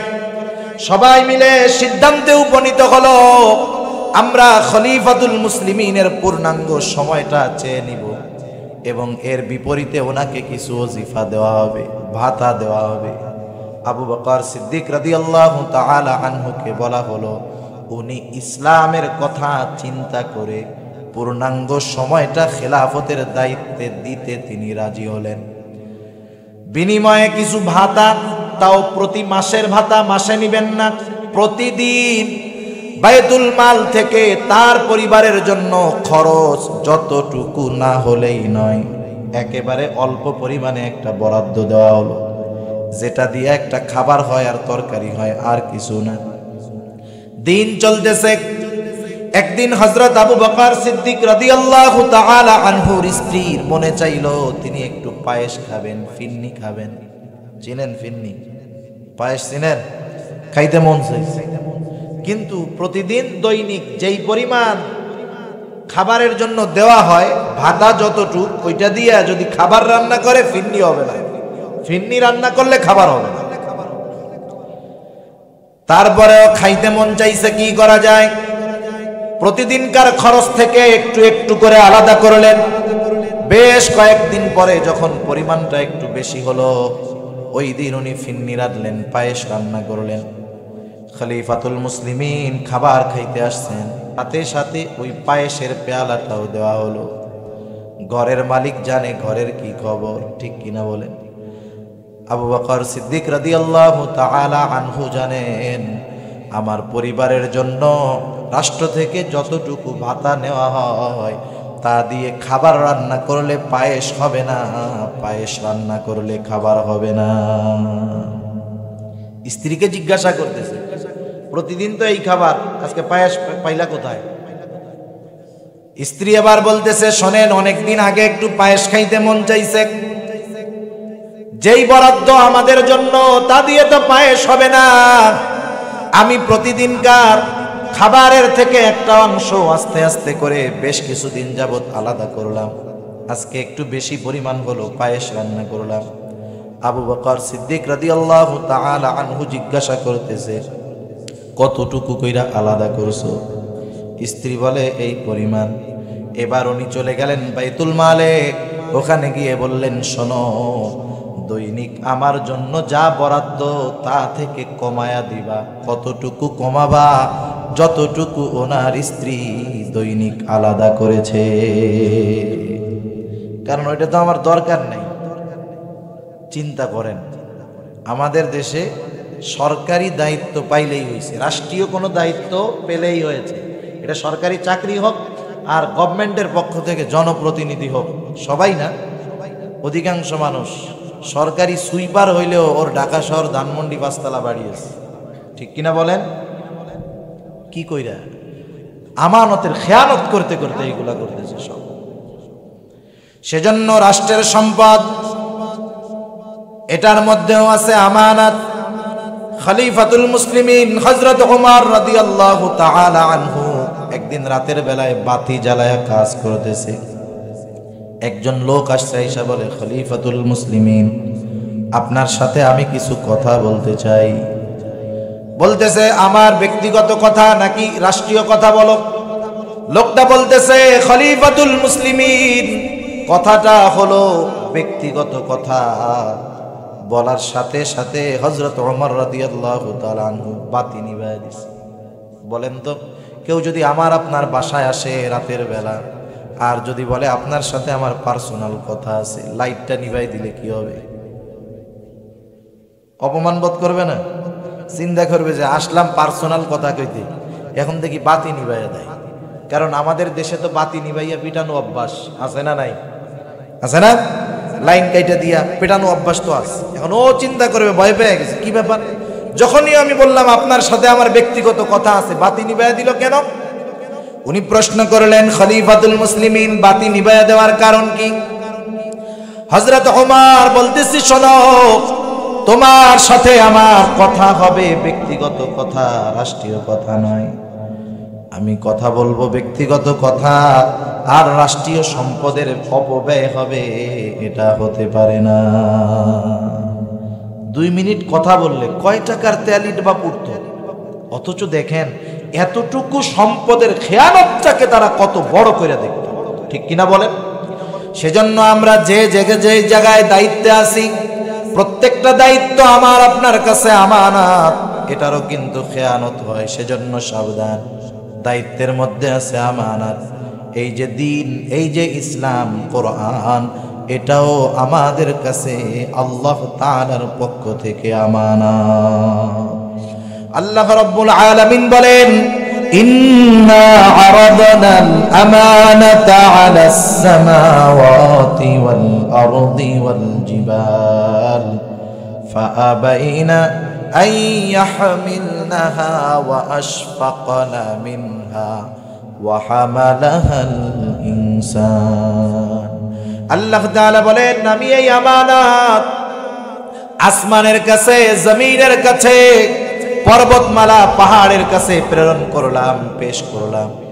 তারা এই আমানত গ্রহণ করতে অস্বীকৃতি জ্ঞাপন করলো, ভীত হয়ে গেল। ওয়া হামালাহাল ইনসান, মানুষ এই আমানত গ্রহণ করলো। মুফাসসিরিনে কেরাম বলেন, এই আমানতটা কি? এই আমানত হলো শরীয়তের বিধিবিধান।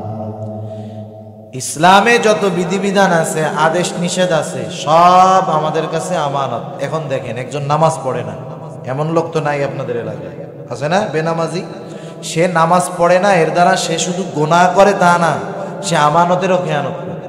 আমি একটা গুনাহ করতেছি, চোখের গুনাহ হোক, জবানের গুনাহ হোক, হাতের গুনাহ হোক, এটা শুধু গুনার কারণে যে গুনাহ হবে তা না, খেয়ানত হবে। এজন্য আল্লাহ তাআলা বলেন, ইয়ালামু খায়িনাতাল আ'য়ুন ওয়া মা তুখফিস সুদূর।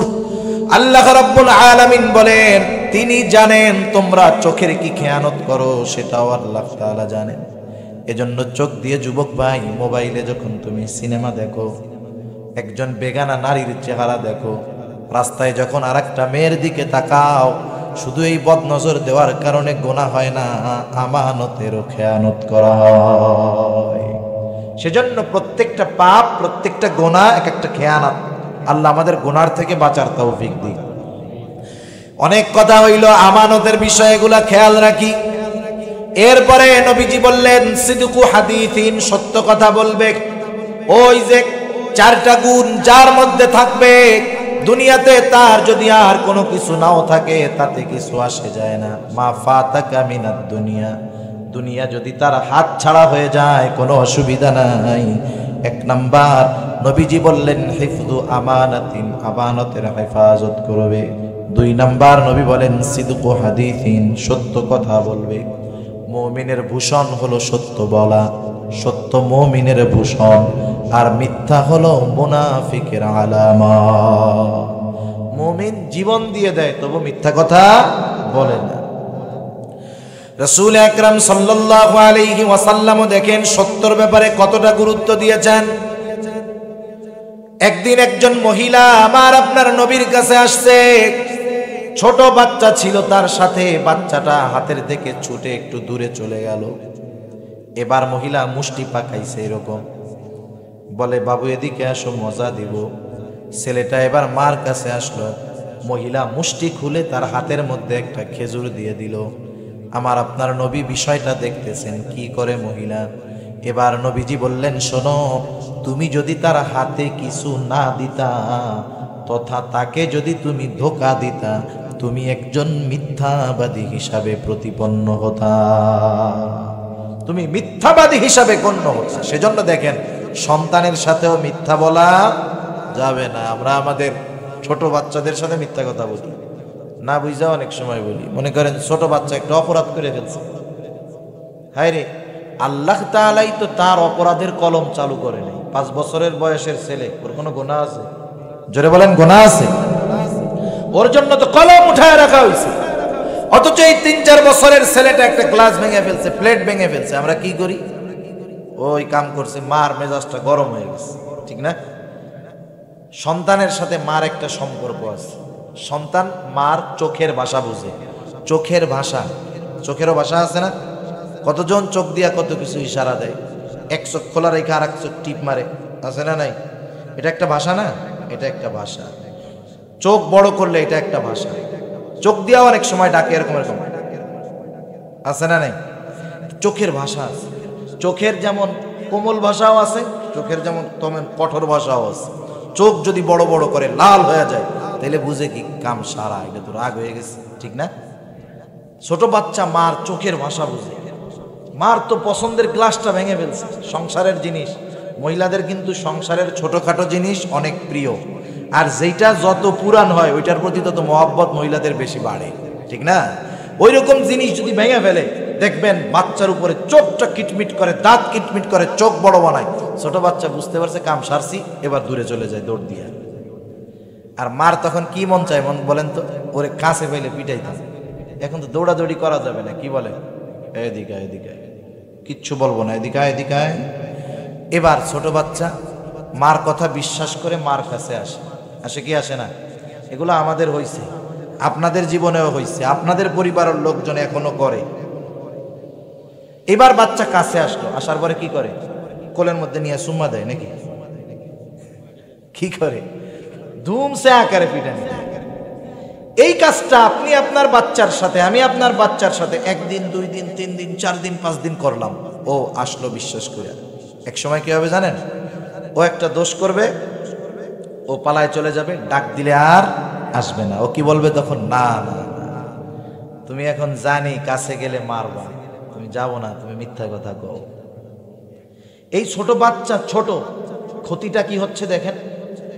রাসূলুল্লাহ সাল্লাল্লাহু আলাইহি ওয়াসাল্লাম বলেন, শিশুকালের শিক্ষার কিন্তু অনেক দাম।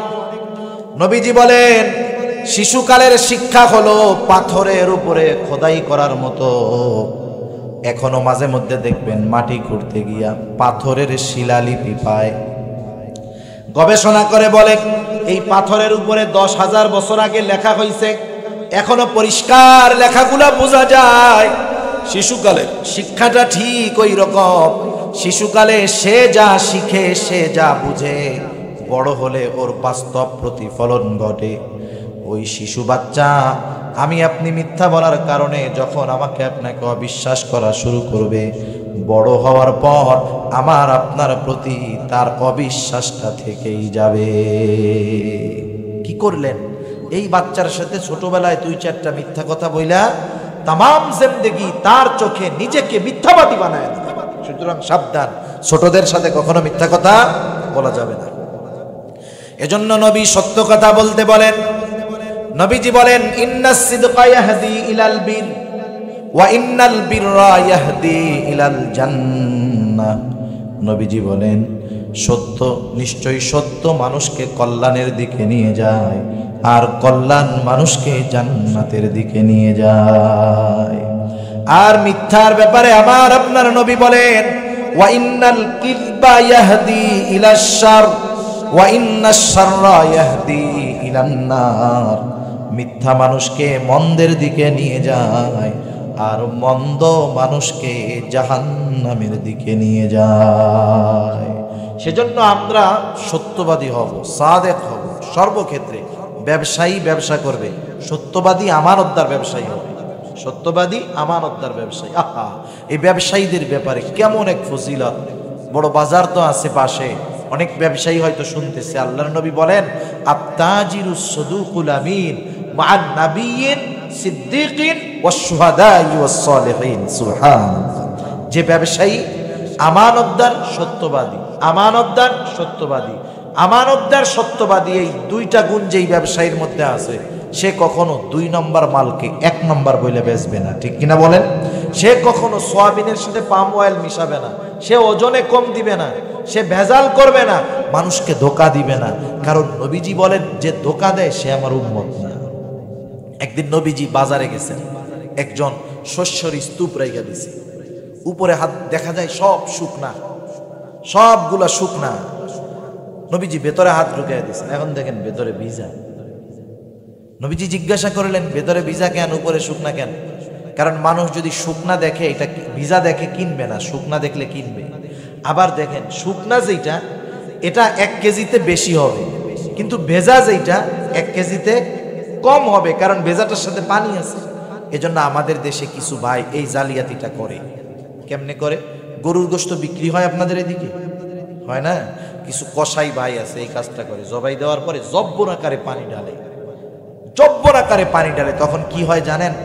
গোশতের মধ্যে যখন পানি ঢালবে, ওই গোশত পানিকে শুইসা নেয়, টাইনা নেয়, কারণ তার রক্ত চলে যায়। তো ডাক্তার যখন কারো ডিহাইড্রেশন হয়, ডায়রিয়া হয়, কি বলে? বেশি বেশি পানি খান, কারণ আপনার পানি শূন্যতায় ভুগতেছেন, বেশি বেশি পানি খান, তাহলে পানির অভাব দূর হবে। ওই গরুর মধ্যে থেকে যখন রক্ত চলে যায়, ওর একটা টানার চাহিদা তখনও থাকে। ওই পানি যখন ডালে, মাশাআল্লাহ 10 বালতি ঢাললে এক বালতি পানি গোশতের সাথে মিশে যায়। 20 কেজি 10 কেজি পানি যদি এক বালতিতে থাকে, তাইলে আমাকে আপনাকে ফাঁকি দিয়া ওই এক কেজি পানির দাম 600-700 টাকা করে নেয়, ঠিক কিনা বলেন? সেজন্য ধোঁকা দেওয়া যাবে না কোনো ক্ষেত্রে। নবীজি বলেন, মান গাশশানা ফালাইসা মিন্না, যে ধোঁকা দেয় সে আমার উম্মত হতে পারে না। সব জায়গায় সত্যবাদী আমানতদারিতা রক্ষা করবে। 3 নাম্বার নবী বলেন, ওয়া হুসনু খুলুকিন, উত্তম চরিত্রওয়ালা হওয়া, উত্তম আখলাকওয়ালা হওয়া। নবীজি আমাদেরকে উত্তম চরিত্রের হতে বলেছেন। এখন আমরা কাকে অনুসরণ করব, কাকে মডেল বানাবো? পরিপূর্ণ উত্তম আখলাকওয়ালা যদি হতে হয়, এমন কাউকে মডেল বানাতে হবে, এমন কারো অনুসরণ করতে হবে যার চরিত্রের মধ্যে কোনো অপূর্ণাঙ্গতা নাই। তামাম দুনিয়ায় এমন কোনো মানুষ দেখাতে পারবেন না একজন ছাড়া যে তার চরিত্রের মধ্যে পরিপূর্ণতা আছে। দেখানো যাবে? একজন মাত্র ব্যক্তি আছে, তিনি হলেন আমার আপনার নবী। সেজন্য নবীজি বলেন, বুইসতু লিউতাম্মিমা মাকারিমাল আখলাক। নবীজি বলেন, উত্তম আখলাককে পরিপূর্ণতা প্রদানার্থে আমাকে প্রেরণ করা হয়েছে। প্রত্যেকটা নবী উত্তম আখলাকওয়ালা ছিলেন, কিন্তু আমার আপনার নবী উত্তম আখলাককে পরিপূর্ণতা দানকারী ছিলেন। কেমন নবীর চরিত্র! দুনিয়াতে আমরা আমাদের চারিত্রিক সার্টিফিকেট মাঝে মধ্যে লাগে না?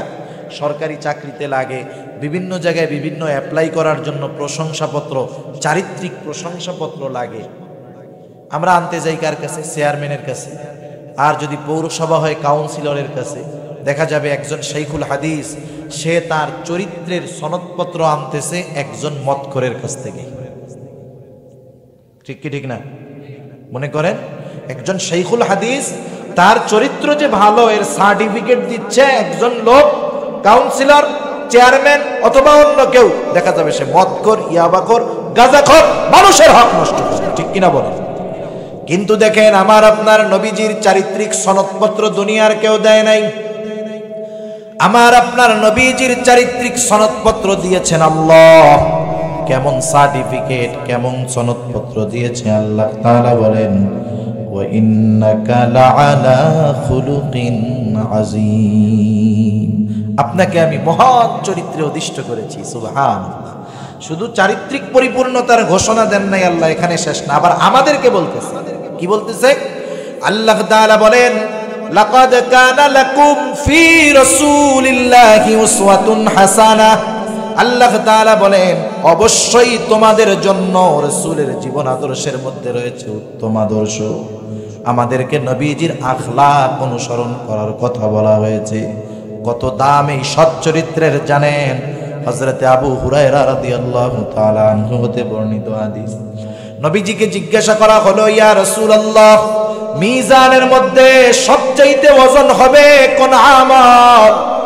আমলের ওজন হবে, আমল গণা হবে না, কত বড় তাও দেখা হবে না, আমলের ওজন হবে। কি হবে বলেন? ওজন হবে। কি হবে? ওজন হবে। কষ্ট হইতেছে আপনাদের?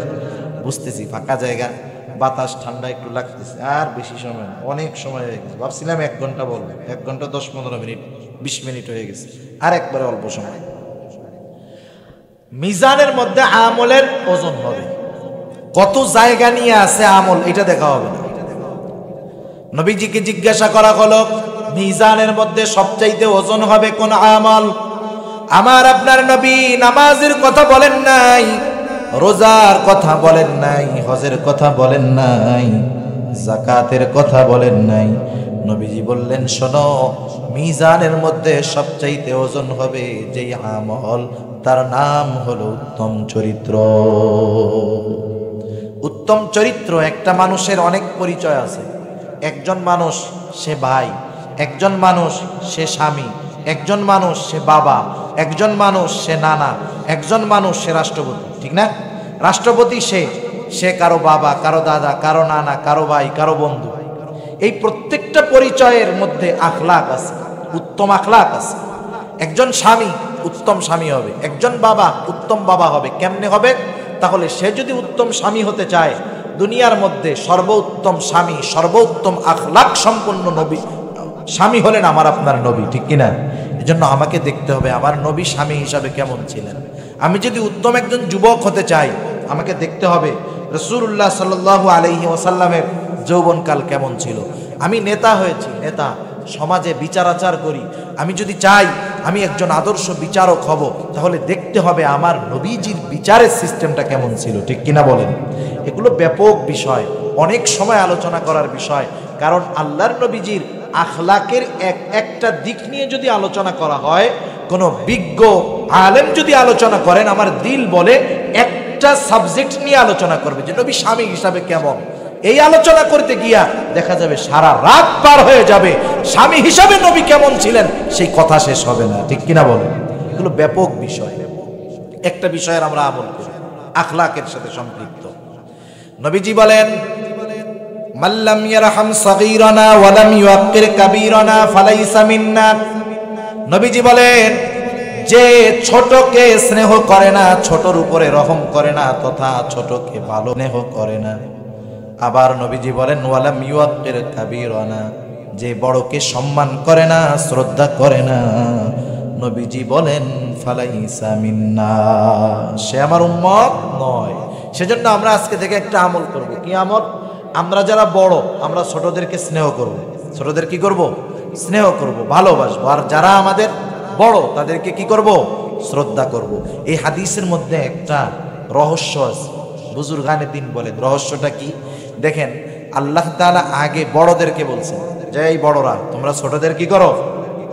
স্নেহ করো। এরপরে ছোটদের বলছে এই ছোটরা তোমরা বড়দের সম্মান করো। এর দ্বারা কি বোঝা গেল জানেন? যেই বড় ছোটদেরকে স্নেহ করবে, সেই ছোট বড়কে সম্মান করবে। আমি যেই ছোটকে স্নেহ করব, সেই ছোট আমাকে কি করবে?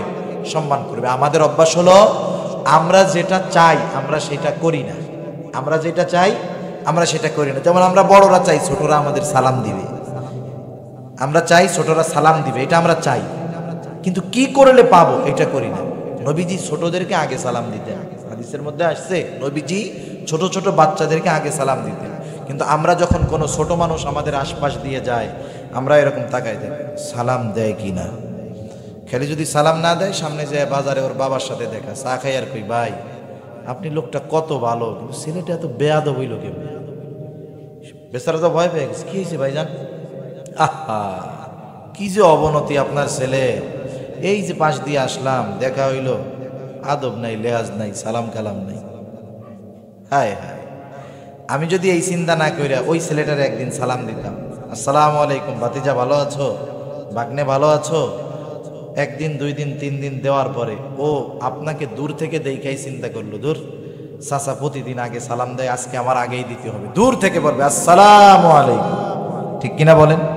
এই বড় কইরা সালামটা আমরা চাই, কিন্তু কি করলে পাওয়া যাবে এটা আমরা করি না, ঠিক না? সেজন্য আমরা ছোটদেরকে স্নেহ করব, বড়দেরকে সম্মান করব। আমি বড় মানুষ, ছোটদেরকে সালাম দিব, দেখবো এক সময় ছোটরা আমাকে সালাম দেয়। যাই হোক, 3 নাম্বার লাগবে উত্তম আখলাক। 4 নাম্বার নবীজি বলেন ওয়াইফাতুন ফি তুমাতিন, হালাল রিজিক, হালাল খাবার। কারণ হালাল খাবার এতটা গুরুত্বপূর্ণ, যদি কেউ হালাল না খায় ইবাদত কবুল হবে না, যদি হারাম খায় জান্নাতে যেতে পারবে না। নবীজি বলেন লা ইয়াদখুলুল জান্নাতা জাসাদুন গুদিয়া বিল হারাম, হারাম ভক্ষণকারীর শরীর জান্নাতে প্রবেশ করবে না। নবীজি এই জন্য উপার্জনকে হালাল করার ব্যাপারে গুরুত্ব দিয়েছেন, কারণ যেই ব্যক্তি কষ্ট করে হালাল উপার্জন করে, সে কিন্তু ওই হালাল উপার্জন দিয়ে হারাম খাইতে চায় না। এজন্য নবীজি হালাল উপার্জনের কত বড় ফজিলত, নবীজি বলেন কাসবুল হালালি ফরিদাতুম বাদাল ফরিদা, ফরজ ইবাদতের পরে অন্যতম ফরজ ইবাদত হলো হালাল উপার্জন করা। সেজন্য সমাজে অনেক নিচু পেশার মানুষ আছে, কিন্তু এরা হালাল উপার্জন করে, আছে না? যেমন কুলি, দিনমজুর, এই যে মাঝে মধ্যে বড় বড় দোকানের সামনে ওই যে বস্তা টাইনা দেয়, এরা হালাল উপার্জন করে। আল্লাহর কসম, ওই যে উঁচু চেয়ারে বসে, সচিবালয়ের চেয়ারে বসে, অনেক বড় বড় পদে বসে ঘুষের টাকা কামাই করে, আছে না নাই? কি পরিমাণ ঘুষ যে বাংলাদেশে চলে অবাক হয়ে যেতে হবে। কয়েকদিন আগে একজন জমি রেজিস্ট্রি যে অফিসগুলাই হয় ওই জায়গার একজন মহিলা দুর্নীতি দমন কমিশন ওইখানে অভিযান চালাইছে। দিনের একটা অংশে, সারা দিনের হিসাব না, দিনের একটা অংশ 2-3 ঘন্টায় তার ডয়ারের মধ্যে ঘুষের টাকা 3.5 লাখ, 3,60,000। এটা পুরা দিনের কামাই না, এটা হলো দিনের একটা অংশের কামাই। কি পরিমাণ অবৈধ উপার্জন করতেছে। এরকম যারা করতেছে তাদের ঘরে কি আল্লামা আহমদ শফি হবে? আরে তাদের ঘরে তো ঐশী হবে, ঠিক কিনা বলে? পিচ্চি হান্নান কালা জাহাঙ্গীর হবে, শুধু সময়ের অপেক্ষা। সেজন্য আমরা হালাল উপার্জন করব। নিম্ন পেশার হালাল উপার্জনকারী যারা আছে তাদের কাজের কারণে কখনো তাদের ছোট মনে করব না। অনেক সময় আমরা রিক্সাওয়ালা ঘেমে যায়, যার সাথে একটু ঘাম লাগলে তাকে তিরস্কার করি, হিংসা করি। খবরদার। একজন কুলি দিনমজুর পরিশ্রম করতেছে, গা দিয়ে টপ টপ করে ঘাম বেয়ে পড়তেছে, তার সাথে একটু আমার লেগে গেছে, আমি ঘৃণা করি। খবরদার করব না। কারণ ওই লোকটা আল্লাহ তাআলার কাছে বড় প্রিয়, যে সে তার নিজের শ্রমকে ব্যয় করে হালাল উপার্জন করে। আবার যারা হারাম উপার্জন করে তাদের দোয়া আল্লাহর কাছে কবুল হয় না। এক ব্যক্তি বাইতুল্লাহর সামনে ইহরামের কাপড় পরে আল্লাহ তাআলার কাছে 2 হাত উঁচু করে দোয়া করতেছে, চোখ দিয়ে তার পানি বেয়ে পড়তেছে। তার অবস্থা এমন, দোয়ার অবস্থা এমন ছিল, সাহাবায়ে কেরাম দেখে তারা মনে মনে নিশ্চিত যে এই লোকটা যেইভাবে দোয়া করতেছে তার দোয়া আল্লাহ তাআলা ফিরায় দিতে পারেন না। নবীজির কাছে তার ব্যাপারে বলা হলো, কিন্তু আমার আপনার নবী তো আল্লাহ তাআলা যদি জানায় দেন সব কিছু জানতে পারে, ঠিক কিনা বলেন? নবীজি এবার বললেন, শোনো, ওই ব্যক্তির দোয়া কেমনে কবুল হবে যে আল্লাহ তাআলার কাছে দোয়া করে, রোনাজারি করে, অথচ তার গায়ে যে পোশাক সেটা হারাম টাকার কেনা, সে যা খায় হারাম টাকা দিয়ে কেনা। বলো কেমন করে ওই লোকটার দোয়া আল্লাহ রব্বুল আলামিনের দরবারে কবুল হবে? সেজন্য দোয়া যে কবুল হয় না, না হওয়ার অন্যতম কারণ কি? উপার্জন হারাম, খাবারটাও হারাম। মনে রাখবেন, উপার্জনও হালাল হতে হবে, খাবারটাও হালাল হতে হবে। এমন না একজন হালাল টাকা উপার্জন করে হারাম খাইলো, অসুবিধা নেই, এমন না। বরং একজন এমন হইতে পারে হারাম টাকা সেটা দিয়ে একবারে হালাল গরুর গোশ, উটের গোশ কিনে খাইলো, তাও কাজ হবে না। ওই যে শুয়োরের গোশত যেমন হারাম, ওই হারাম টাকা দিয়ে হালালটা খাইলে ওইটারও সেম কাজ, ঠিক কিনা বলেন? সেজন্য আমরা আমাদের উপার্জনটাকে হালাল করব। উপার্জনটাকে যদি হালাল করি, ইবাদত কবুল হবে, জাহান্নাম থেকে বাঁচা যাবে। দোয়া করলে কবুল করবে কে? নবীজি সেজন্য 4টি গুণের কথা বলছে। কয়টি গুণ? জোরে বলেন। যদি এই 4টি গুণ থাকে, আমার কথা না, আমার আপনার নবীজির কথা। কারণ নবীজির কোনো কথা মিথ্যা হতে পারে না। কারণ নবীজি দ্বীনের ব্যাপারে কোনো কথা নিজের থেকে বলেন না।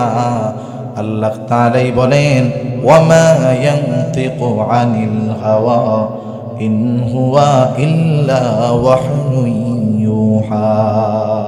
সুবহানাল্লাহ। মুসনাদে আহমদের সহিহ হাদিস, যে নবীজি বলেছেন 4টা বস্তু যদি তোমাদের মধ্যে থাকে, দুনিয়ার সব কিছু যদি হাত ছাড়াও হয়ে যায়, মা ফাতাকা মিনাদ দুনিয়া, দুনিয়া যদি তোমার থেকে হাত ছাড়া হয়ে যায়, কোনো চিন্তা নেই। 1 নাম্বার, আমানতের হেফাজতকারী হতে হবে। আমরা আমানতের হেফাজতকারী হব, কারণ আমানতের খেয়ানত মুনাফিক করে, মুমিন করতে পারে না। মিথ্যা কথা বলবো না, কারণ মিথ্যা মুনাফিক বলে, মুমিন কখনো মিথ্যা বলতে পারে না। 3 নাম্বার, আমাদের চরিত্রকে সংশোধন করব, উত্তম চরিত্রের অধিকারী হব। এজন্য আমার আপনার নবীজির জীবনী পাঠ করব আমরা, যে আমার আপনার নবীর আখলাক কেমন ছিল, প্রতিবেশীর সাথে তার আখলাক আচরণ কেমন ছিল, সন্তানদের সাথে, মেয়েদের সাথে, পরিবারের, রাষ্ট্রের মানুষের সাথে, স্ত্রীদের সাথে আচরণ কেমন ছিল জানবো, আবার আমলে পরিণত করব। তাহলে উত্তম আখলাকওয়ালা হওয়া যাবে ইনশাআল্লাহ। আর 4 নম্বর, হালাল রিজিক, উপার্জনটা বেশি খেয়াল করব, যে আমার উপার্জনের মধ্যে কোনো টাকা হারাম পথে আসে কিনা। খাবারটাও হালাল করব। নবীজি বলেন 4টা জিনিস যদি থাকে তোমার আর টেনশন নাই। কেন নাই? বুজুর্গানে দিন বলেন, এই 4টা জিনিস যেই মোমেন রক্ষা করবে, হায় রে, তার রিজিকের জিম্মাদারি, দুনিয়ার প্রয়োজনীয়তার সব কিছু গ্রহণ করবে কে? আল্লাহ তাআলা গ্রহণ করবে, কোনো চিন্তা নাই। এই 4 গুণ যার মধ্যে আছে নিঃসন্দেহে সে মুত্তাকি, ঠিক কিনা বলেন? আর আল্লাহ তাআলা কি বলেন? ওমাইয়াত্তাকিল্লাহা ইয়াজআল লাহু মাখরাজা ওয়া ইয়ারযুকুহু মিন হাইসু লা ইয়াহতাসিব। বলেন সুবহান। মুত্তাকি বিপদ আপদ মুসিবতে পড়লে বিপদ থেকে বাইর হওয়ার রাস্তা কে দেখায়া দিবে? আল্লাহ তাআলা বলেন তুমি চিন্তা কইরো না, তুমি তো মুত্তাকি, তোমার রিজিকের ব্যবস্থা আমি আল্লাহ কোন জায়গা থেকে করব তুমি কল্পনাও করতে পারবা না। সুবহান। এই আমার রিজিকের, আমার বিপদ আপদ থেকে উদ্ধারের জিম্মাদারি যদি আল্লাহ তাআলার কাছে চলে যায়, টেনশন আছে? কোনো টেনশন নাই। সেজন্য 4 গুণ অর্জন করব। এরপরে আয়াতের অতর্জমাগুলো বলে শেষ করে দেই। আল্লাহ তাআলা আদেশ করলেন ইন্নাল্লাহা ইয়া'মুরুকুম আন তুআদ্দুল আমানাতি ইলা আহলিহা। 1 নম্বরে আমানতগুলা যার, এই আমানত যার হক, সেই হকদারদের কাছে তোমরা আমানতগুলা ফিরায় দাও। এটা সর্বক্ষেত্রে হতে পারে। এরপরে আল্লাহ তাআলা কি বললেন? ওয়া ইযা হাকামতুম বাইনান নাস আন তাহকুমু বিল হক। মানুষের মধ্যে যারা বিচার করে, আল্লাহ তাআলা বললেন তোমরা ন্যায় বিচার করবা। ন্যায় বিচারকের ফজিলত কত জানেন? ওই যে আরশের নিচে যে 7 শ্রেণীর মানুষ স্থান পাবে, 1 নম্বরে থাকবে কে? আল্লাহর নবী বলেন ইমামুন আদিলুন। বলেন সুবহান। 1 নম্বরে থাকবে ন্যায়পরায়ণ বাদশা।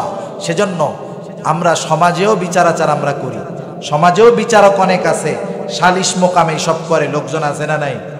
অনেক মানুষ 500 200 1000 2000 50,000 ঘুষ খেয়ে অপরাধীকে একেবারে পবিত্র বানায় দেয়, আর যে অপরাধ করে নাই তাকে কুলসিত বানায় দেয়, আছে না নাই? খবরদার, আল্লাহ তাআলা আদেশ করতেছে যে মানুষের মধ্যে তোমরা ন্যায় বিচার করবা। এই 2 আদেশ করার পরে আল্লাহ তাআলাই বলতেছে না ইন্নাল্লাহা নি'মা ইয়াইদুকুম বি। আহা, কত সুন্দর ওয়াজই না আল্লাহ তাআলা আমাদেরকে করব।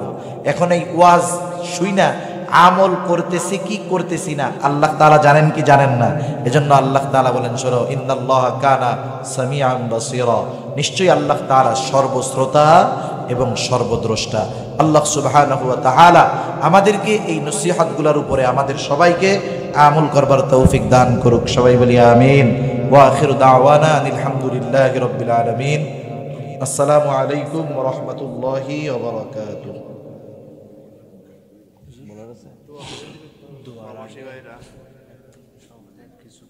জি জি জি জি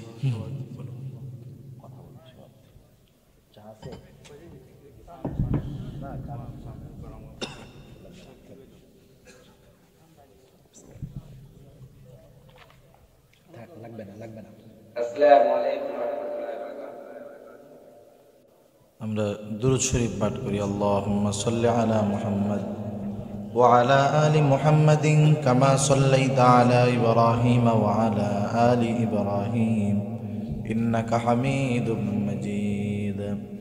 আল্লাহুম্মা বারিক আলা মুহাম্মাদিন ওয়া আলা আলি মুহাম্মাদ কামা বারাকতা আলা ইব্রাহিম ওয়া আলা আলি ইব্রাহিম ইন্নাকা হামিদুম মাজিদ।